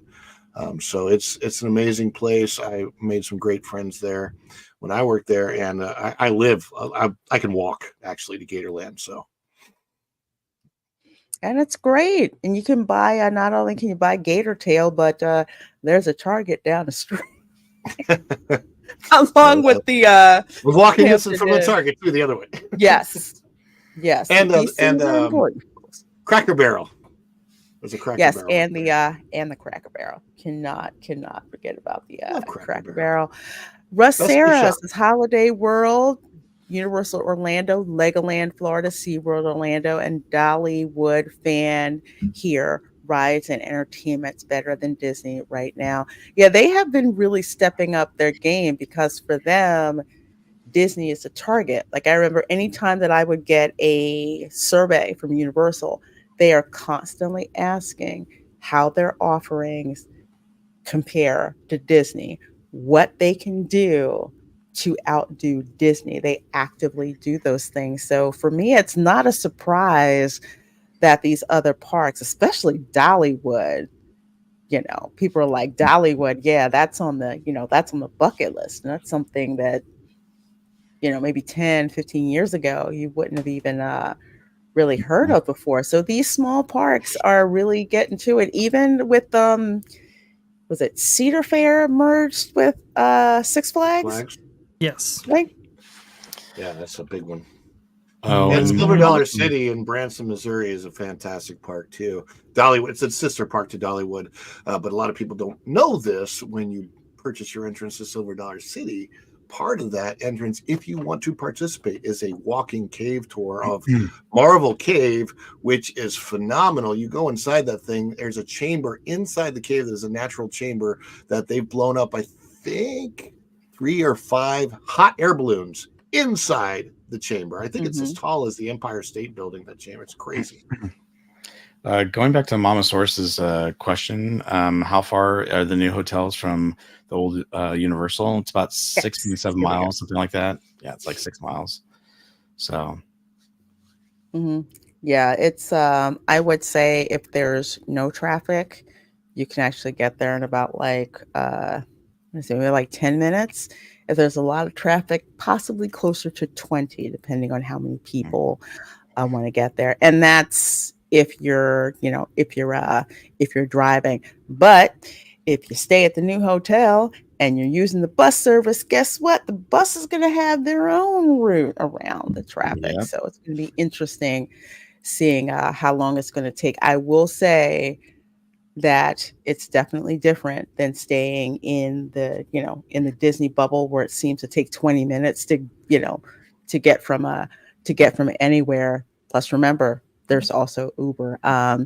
Uber, I want to say Uber in Orlando is a lot different than Uber other places. There's a lot of Ubers, and that literally is a cottage industry, dropping people off at the park. So definitely keep that in mind.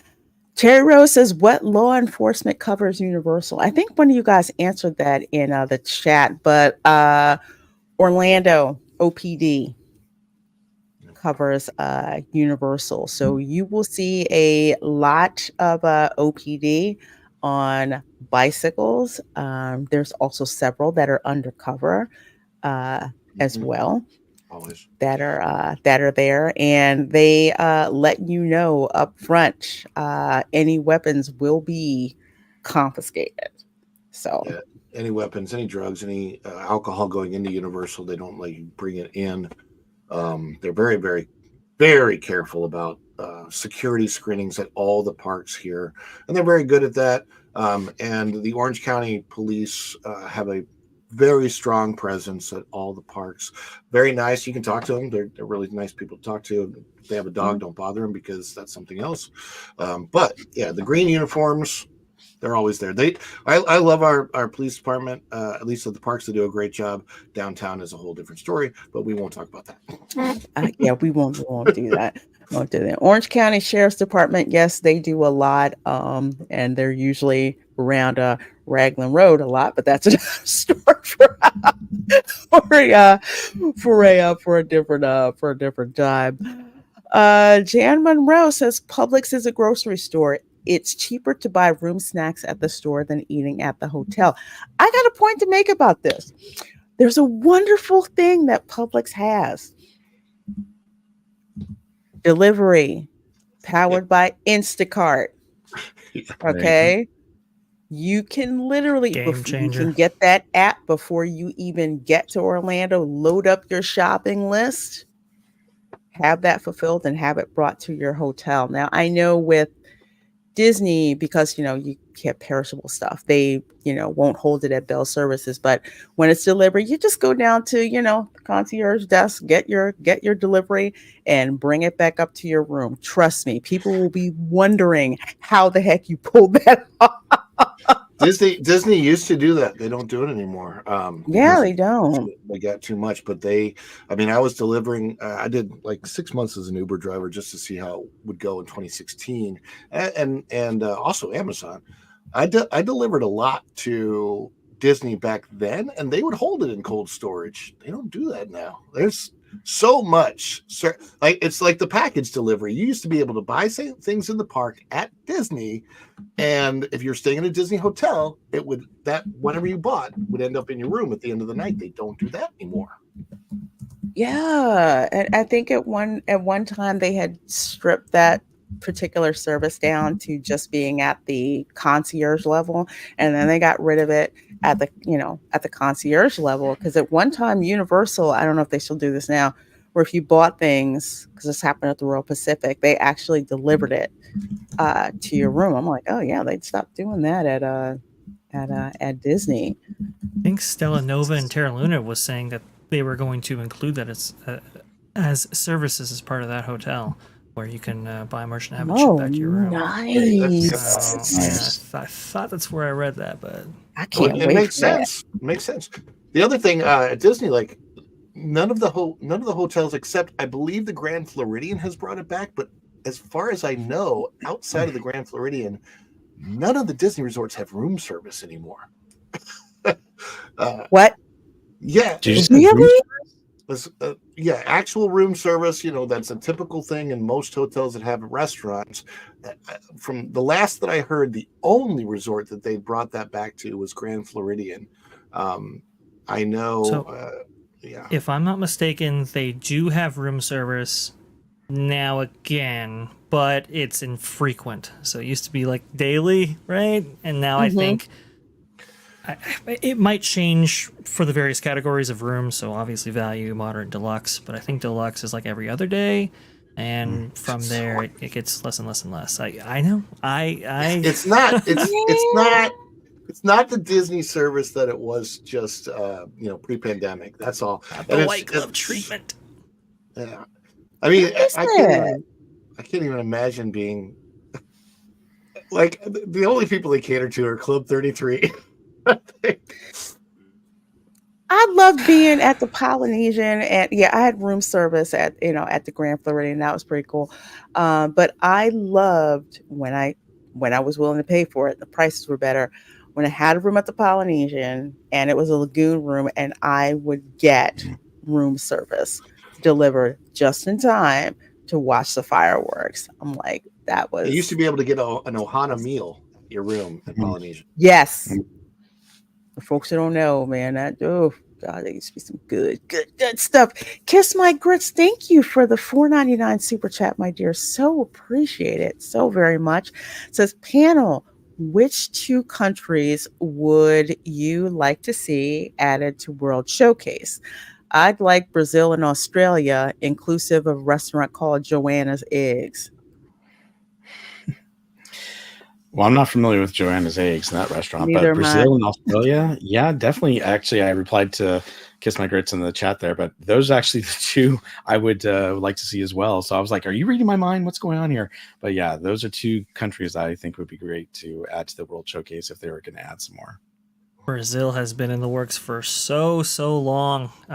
It's been on the table, off the table many times. There's been a lot of Brazilian tour groups over the last, I would say, 20 years to Walt Disney World, yeah. and it makes so much sense on just about every level. So Brazil has to be included in this conversation. I think it would offer a lot of variety along World Showcase. But I'd have to think of that other country. Ron, For I me, know you're the just other one jumping would be for- Greece. I'd love to see Greece. I'd like to see because they have Hercules.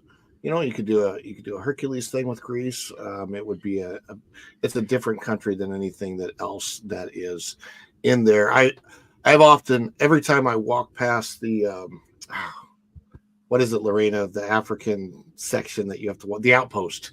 The outpost that is nothing, right? It is Yeah, a walking section. It's just got Coca-Cola over there. Yeah, it was supposed to be Equatorial Africa, but then it just got half, like they just built some stands, and then Animal Kingdom opened in '98, and then so the area is nothing and is waiting for a pavilion there. And so Greece, Brazil, that's probably where Brazil would actually end up. I don't know if there's an actual there is a pavilion that's not a pavilion, that's only used part-time. It was used during the pandemic era as the festival center, which I loved. Going in there, that little it's normally used for conventions that buy it out and stuff. It's between the UK and Canada, right? And you look a little walk back and buy Joffrey's coffee. You know what I'm talking about, Lorena? Where they have that little gate and they open that up. That's probably the other area where there might be another pavilion. But other than that, they don't have necessarily a need to put in the extra pavilions, because during the festivals they can put in more food. Like they've always got a Greece kiosk, for example. But it would be cool to see Greece and Brazil for me. I think those are the two countries that I would put in. That's Spain. a good choice. Spain is the other one. Yes. Yeah. I think I'd like to see that as well. Go ahead, Lorena. Let's see. As for myself, there's so many of them that are there. I would actually like to see one of the Caribbean islands, frankly. I would like to see Trinidad, actually. The reason why is because of so many cultures that make up Trinidad. And plus, I would like to see Carnival represented at in Epcot. Just to have that happen every day. Then again, that'd be live entertainment, and Disney's been cutting live entertainment to get like no. They have the merry-go-round. They put the merry-go-round in. Not stripper pole, not stripper pole. Oh my God, not stripper pole. Oh, well, that's what I would like. Pretty much all the countries that are there, I really like. I would have loved if Spain was there. Damn shame what they did for Morocco, because that was one of my favorite pavilions, and what y'all did to that fountain is a slap in the face to the Kingdom of Morocco. I'm gonna leave that there, because it's just Lord, that's gonna really get me really.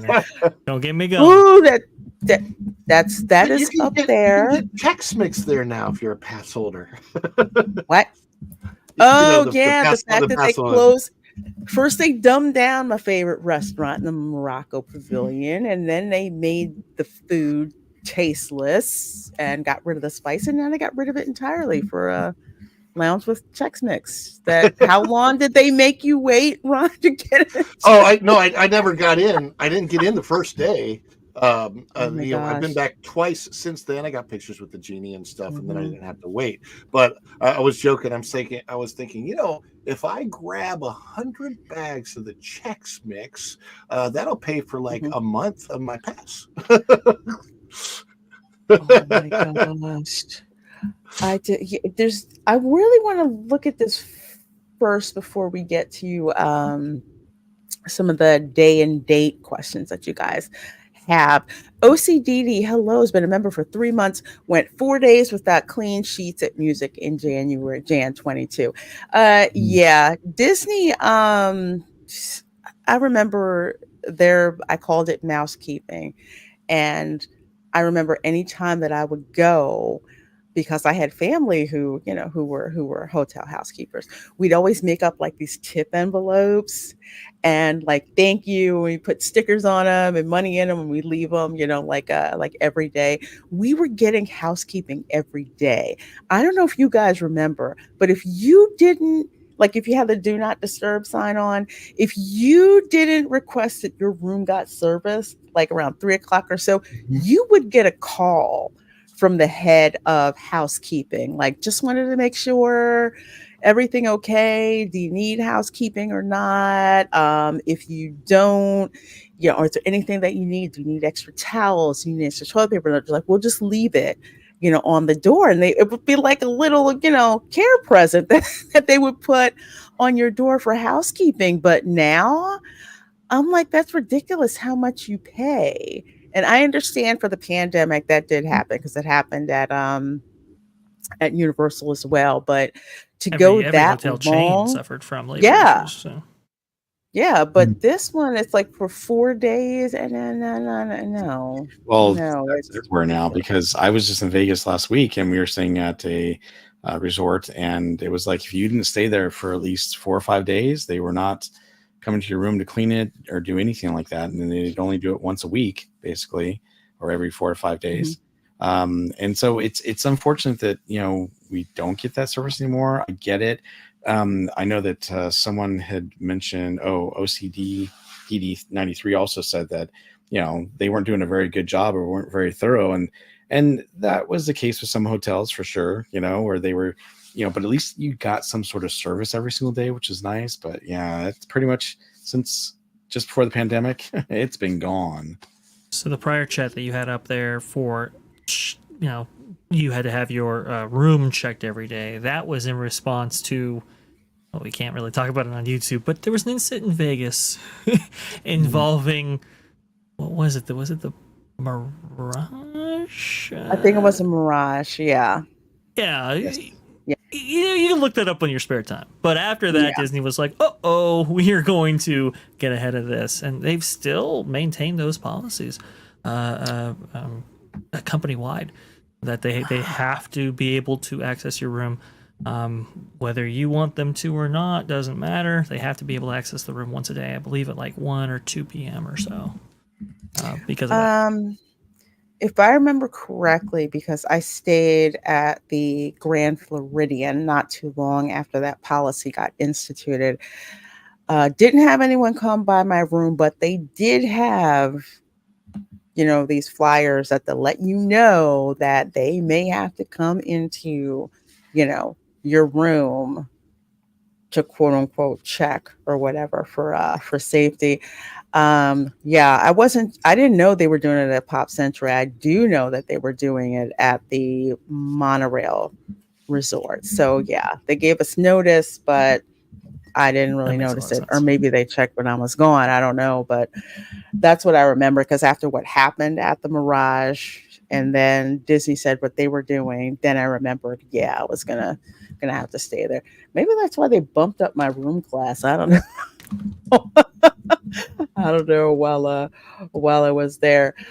Let's see. You guys have so many awesome questions, and so many of you have been in here. We've been like over 50 for pretty much all of the live stream. So thank you, and make sure that you are subscribed to all my folks here on the panel, my amazing mods who I love, and I could not do live stream without you guys. Can you guys please drop links to everyone's channels here that's on the panel? It's in the description box as well, but I'd like to drop it in the chat in case people want to go ahead and subscribe, which I highly suggest that you do. Let's see. Little Mouse says maybe if you have a AAA membership, sometimes you can get discount tickets, but it's been a while since I've gone to Orlando. I do know with AAA that you can. I know with AAA you can get discounts.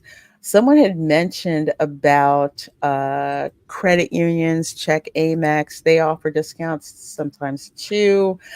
There are some groups who will, I don't know if Disney still does this. I remember this.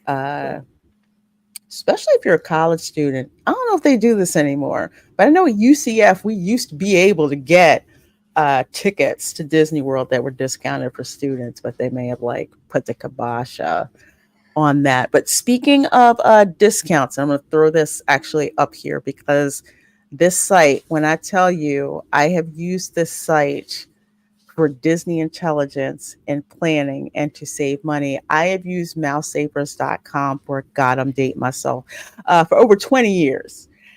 They have so much information here, not only for the Disney parks, but for local parks, for, Universal parks. They have great guides. My favorite is Time is Money. Yes, the less money you have, the more judicious you need to be with your time. They drop discounts. They will show you the resort prices inclusive of tax, because Disney will show them to you without the tax. But this site is absolutely amazing. So they'll show you about discounts, all that stuff like that. So I'll make sure to drop the link to Mouse Savers in the chat as well. It's one of my favorite sites. It's an independent site. It's been around for I don't know how long, and extremely reliable. So definitely check them out. Oh, thank you, Bash, for dropping everyone's links in there. I sure Yeah. do appreciate that. I'd also like to add too. Sorry. Besides mouse savers, if you're in the military, or if you are a family member of a military person, definitely go to the bases and see what kind of tickets they have available, because they usually have like the 4 or 5 day tickets that are available. I know that and what's it called? Is it Shady? What's it called over there in Florida? The hotel? Is it Shady Acre? Shades of Green. Oh, Shades of Green. Oh, Shady Acres. Mm-hmm. Where did I get that from? Sorry. Shades of Green. That's a hotel you can go to in Florida. Sorry. I haven't been there, but I know that they have some really good deals. So typically, it's gorgeous. Check those out. My dad, thank you for your service. It was in the Army and Air Force. And so he, in the past, before we started doing annual passes, now Magic Keys, would get us tickets through the military. And you would have to show your ID if you're a family member, to show that you're a family member. And then once you showed it once, you don't have to show it again, but you get some really good discounts. So I definitely would take advantage of that if you can. Yep. I'm embarrassed. I didn't remember this, y'all. I'm sorry, because I loved Rescuers Down Under. Wow, I'm embarrassed. The reference to Joanna's eggs. Let's see, and try to go through some of these because we're starting to run out of time here. Boom, here's one from Jan Monroe. Disney claims the ride will be ready by the 17th. Anyone believe they will get it done? And by that ride that we're talking about, we are talking about Tiana's Bayou Adventure. What are the bets, panel? You guys think it'll be ready by the 17th? Yeah. Yeah. In Florida? Yeah, in Florida, I think. Yeah, it's done. I mean, it's. I doubt they're going to open it. They're not going to open it until the 28th, but it's done. What do you mean by ready? That's the question. Yeah, I mean, that's it's the thing. Yeah, it's done. I mean, Lorena and I have both been out there in the last couple of days and filming commercials for it and everything.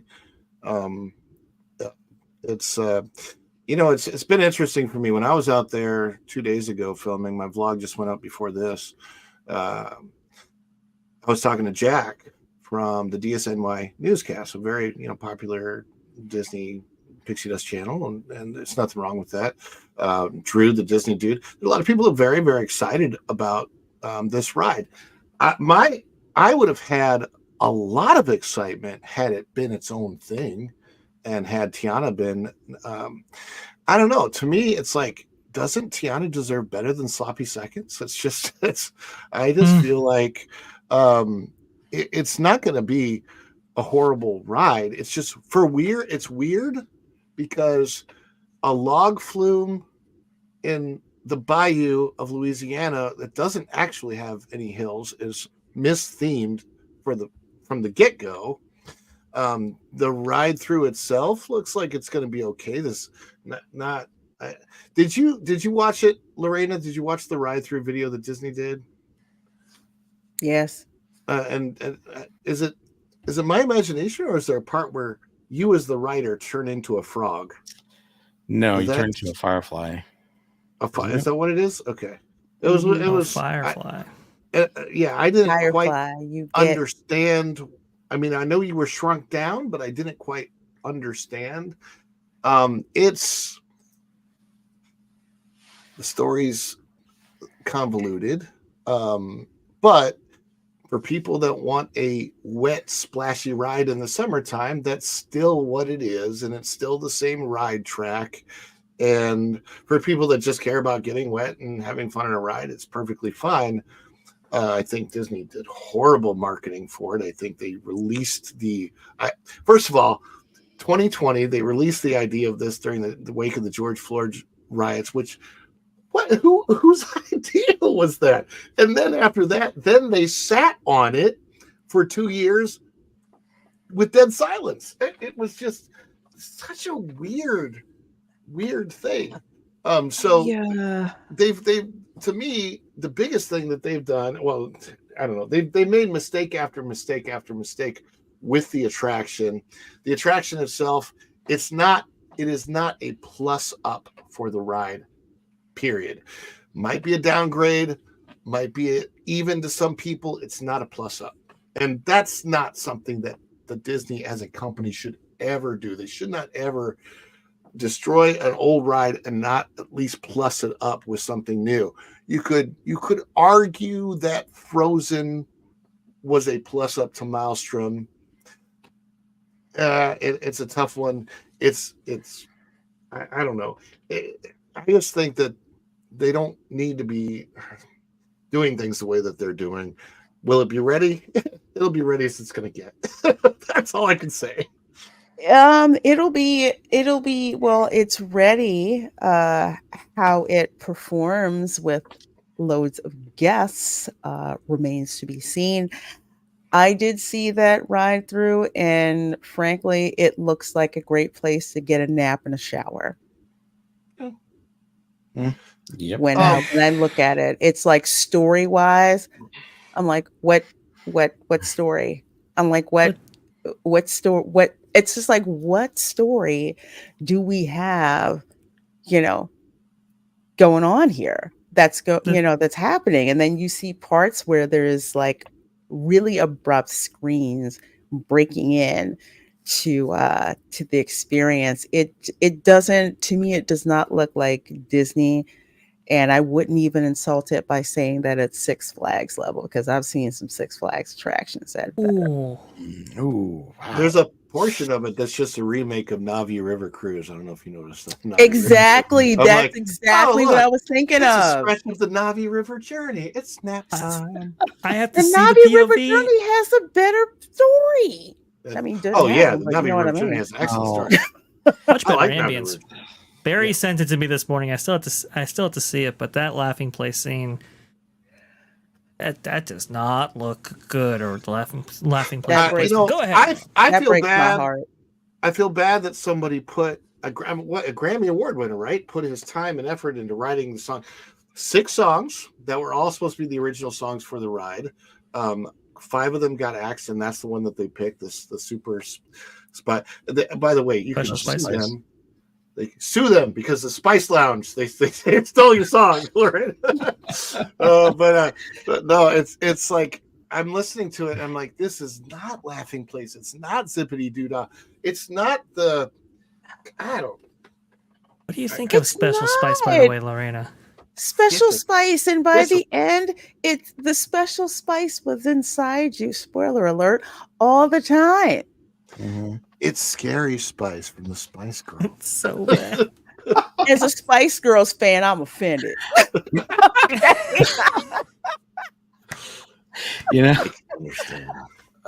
I know we could talk about this for a long time, and I'm sure we will be over the next several weeks. But it just, to me, it's a lapse in story. If they had just gone back and done the story ride of Princess and the Frog, I think it would have been a much better ride. They just should have stuck with that. I agree. They should have had Dr. Facilier doing the "Are you ready?" going up the my gosh, ramp. Yes, you go down the splash. That would have been amazing. With and instead, all it's the like, okay, well, let's the effects you could do with the we need for this celebration. And by the way, Mama Odie's going to turn you into a little firefly so you can find some other animal characters to be in the band, and then let's turn you back into a huge again so you can go down the chute for the celebration. They keep making the same mistake over and over again. Disney keeps making the mistake of They want to put their IP in the park, and then they don't want it to be their IP. It's like, this is bizarre. You put Galaxy's Edge, you put a Star Wars land in the park, and it's fan fiction. There is nothing about Star Wars in the Star Wars park.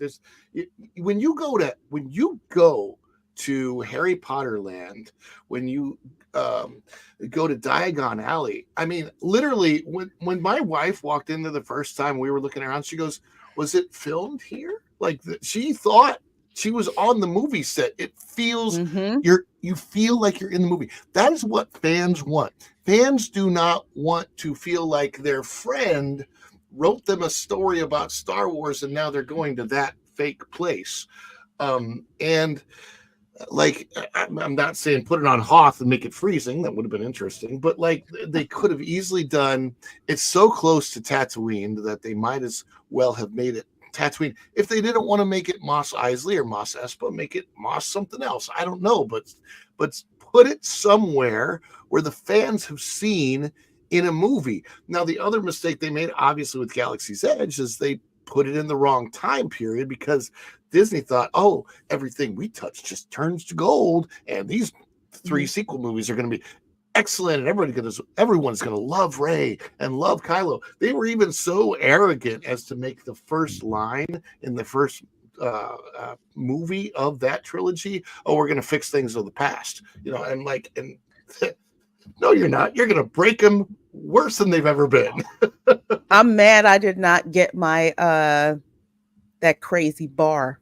I'm still pissed I did not get the Mos Eisley Cantina. I wanted that. I wanted that darn bar. Sucks.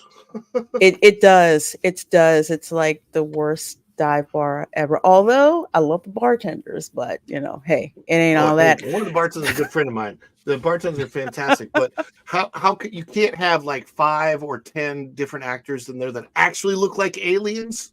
I mean, that's just come on now. 365 RAL, and we're going to end the show with this question. Have any of you been to the international Disney parks? If so, how do they compare to the U.S. ones? So I went to Disneyland Paris last year, and that was a blast. Let me tell you. I personally really like Disneyland Paris, and it's funny because when you talk to people over there, I'm like, oh, how do you like this park compared to the ones in the States? And they're like, oh, the one in California is so much better. I'm like, what? I think what it is that they think that Disneyland is the original, so they prefer the original.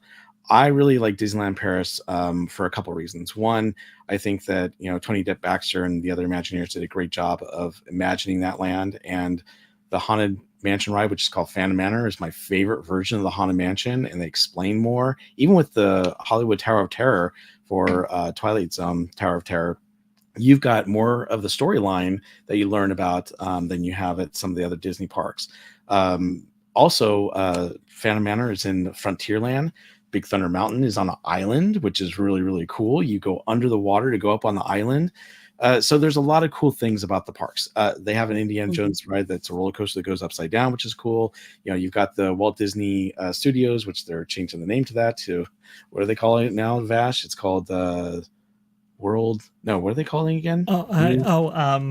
It's called Disney Adventure World. Is that Adventure right? World? Yeah, I don't know about that one, but they've got the Toy Story Land. Their Avengers campus is almost better than ours here in California. So there's a lot of great things about the park.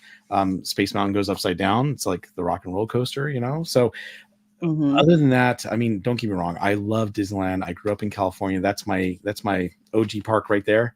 But I did really, really like Disneyland Paris. I thought it was amazing. And next year, I'm going to Tokyo to go to Tokyo Sea and Tokyo Disneyland. So I'm looking forward to going to that. What about you guys? I want to go to Tokyo so bad. I want to go to Tokyo so bad. I'll be bankrupt when I leave, but I'm going because of Star Wars celebrations. I don't want to give China any of my money. So. Oh, it's okay. You know what? You go to the China Pavilion in Epcot, okay? Go to there, the CCP Pavilion. And, where the 360 theater is, there's a lovely advertisement for Shanghai Disneyland. Just look at that instead. You'll be good. There you go. That's perfect. You'll be good. Last one before we close out. Kev L, Reina Creole, will you ever have Wilton the Troll on the show? Yes, I need to get him on because I got plans. So that's probably going to be sooner rather than later, depending on, because I know Troll's got a busy schedule, He's busy out there trolling. So I have to try to get on his schedule. You guys have been absolutely amazing. It has been 2 hours of wonderful fun and information. And I'm so thankful to you guys on my channel, hanging out with me here with all this amazing park knowledge and with all you guys in the chat with your insightful questions. So let's go around the horn real quick, talk up our channels, what you guys have coming up for people to check out. So, Ron, first, my dear. Well, Let people know. I've been covering Tiana's Bayou adventure. Just put a vlog out today, and a lot of the external shots, a lot of the shots in that vlog are them. It's me filming them, filming all of their production stuff that they have coming up. So, if you want previews of what you're going to see in commercials, watch that vlog. It's very, very interesting, very informative. I will say that the ride, the whole thing broke down and completely had to be evacuated for 3 hours while I was out there on Thursday in the middle of their shoot. So their shoot was down for 3 hours. So that was interesting. But I'm going to be covering that as well as, everything from the new stuff coming up at SeaWorld. SeaWorld's got a new roller coaster opening up. I'll be covering that. I've got a NASA vlog up on the channel, and anything that we do on a daily basis on Follow the Bradley's Fun with the family. So come hang out with us and follow the Bradley's Fun. All right. Well, thank you so much, Ron, and definitely do check out his video. Barry Place, where can people find you, and what do you have coming up? So you can find me on all the social media channels. So Instagram, X, which is Twitter, Facebook, and TikTok, et cetera, at Barry Place 28. I actually have a podcast with Theme Park Casual, who unfortunately couldn't be here today, but he wanted to say hi to everyone. And with Cordy in California, we are theme park streamers out here in California. We have a show called Park Streamers Hangout that we're doing on Monday at 8 p.m. Pacific time. So I hope you guys can join us. I'll probably be with Vash on the T3PO online on Tuesday at 11:30 a.m. Pacific time. And then I will be back at Disneyland on Thursday. Hopefully, I think I'm taking my daughter this time now that she's out of school. And we're going to do some fun live streams over at Disneyland. Probably check out Fantasmic again now that it's returned. Yay. And I hope you guys will come join me. And thanks again for having me on the show. It's been great. Awesome. Well, it's been a pleasure having you on the show, Barry Place. And folks, please do subscribe to his amazing channel. Bash, one of my compatriots over at That Park Place. What do you have going on? Let folks know about. Well, we got a whole bunch of stuff going on. So live streams on That Park Place every single Thursday at noon Eastern right there. Having a lot of fun. Lorena joins us on occasion. Culture's always there. Lou, it's always a blast. And we're trying to incorporate another show, extra magic hours or sometimes. So we're trying to get to 2 live streams a week on that channel. We will see how that goes right there on T3PO or That Park Place Podcasts Online. We have a myriad of content up there as well. Highlights from the live shows of WW Pro and That Park Place, but also original content to share with all of you. So Hollywood Backlight with Lou and you every single week right there. The genre guys. It's some great stuff, and we're going to have live streams on there as well. 2:30 at 2:30 Eastern on Tuesdays is our live stream, and yes, absolutely, Barry Place will be joining us for that. Probably going to be talking about Tiana's Bayou adventure and breaking it down scene by scene. That's going to be a very interesting process to go through right there. That is for sure. Also, too, we might be incorporating another live stream in that channel as well. So definitely head over there and subscribe. Thank you so much for all your support. Lorena, thank you so much for having me on. This was an absolute blast. Oh, well, thank you. Thank you. And I love the sound effects of here. It's just love it. Love it. Gives me such great memories. As for you, girl, let's see. I do have a vlog coming out pretty soon, hopefully by tomorrow. My thumbnail guy, CJ, I saw you in the chat. Get my thumbnail together. I will put that out. Had spent the day, went over to the Polynesian, my favorite, had some lunch at the Kona Cafe, went to go check out some what's going on over there at Tiana's Bayou Adventure, and tried that Smell-a-Fence on Parade thing. Anyway, you'll find out what I think, I think about that. So that'll be coming out tonight at 8 p.m. Eastern, continuing with our Disney Princess watch parties. Retro Nerd Girl and I will be watching Pocahontas from 1995. So hang out with us as we relive these amazing, amazing movie. Haven't seen it in forever. Love it. So we're going to be watching that. Sunday, of course, 8 p.m. Eastern. Welcome to Florida's show that we've got going on. Of course, all the craziness you can find in Florida. Florida Man versus the neighborhood. That's always a good time, especially for law enforcement. So come and check out the stories that we're going to have on that. And on Monday, Manic Monday, I will be at the Magic Kingdom. We're going to be checking out Tiana's Bayou adventure at night, seeing what's going on over there. And then, of course, we're going to extract out of the parks just in time to watch the fireworks from a surprise location. That is one of my favorites from the Magic Kingdom. So we're going to be doing that. Make sure you don't miss that. And OCDD, thank you so much for the super chat coming in clutch here. This was brilliant. Keep these streams going. Thank you so much for that $1.99 super chat. And I am so hoping that my panelists can come back in a few weeks to do this all again. It seems like you guys really, really like it. And we love giving you guys information. So thank you. Thank you so very much. You will have an amazing rest of your day. If you're watching this on the replay, let us know in the comments if you're part of the replay crew and drop any questions that you have for the panel. We'll try to go ahead and answer that. Make sure you subscribe to all of my amazing folks on this panel, and we will see you next time. Bye. Everyone.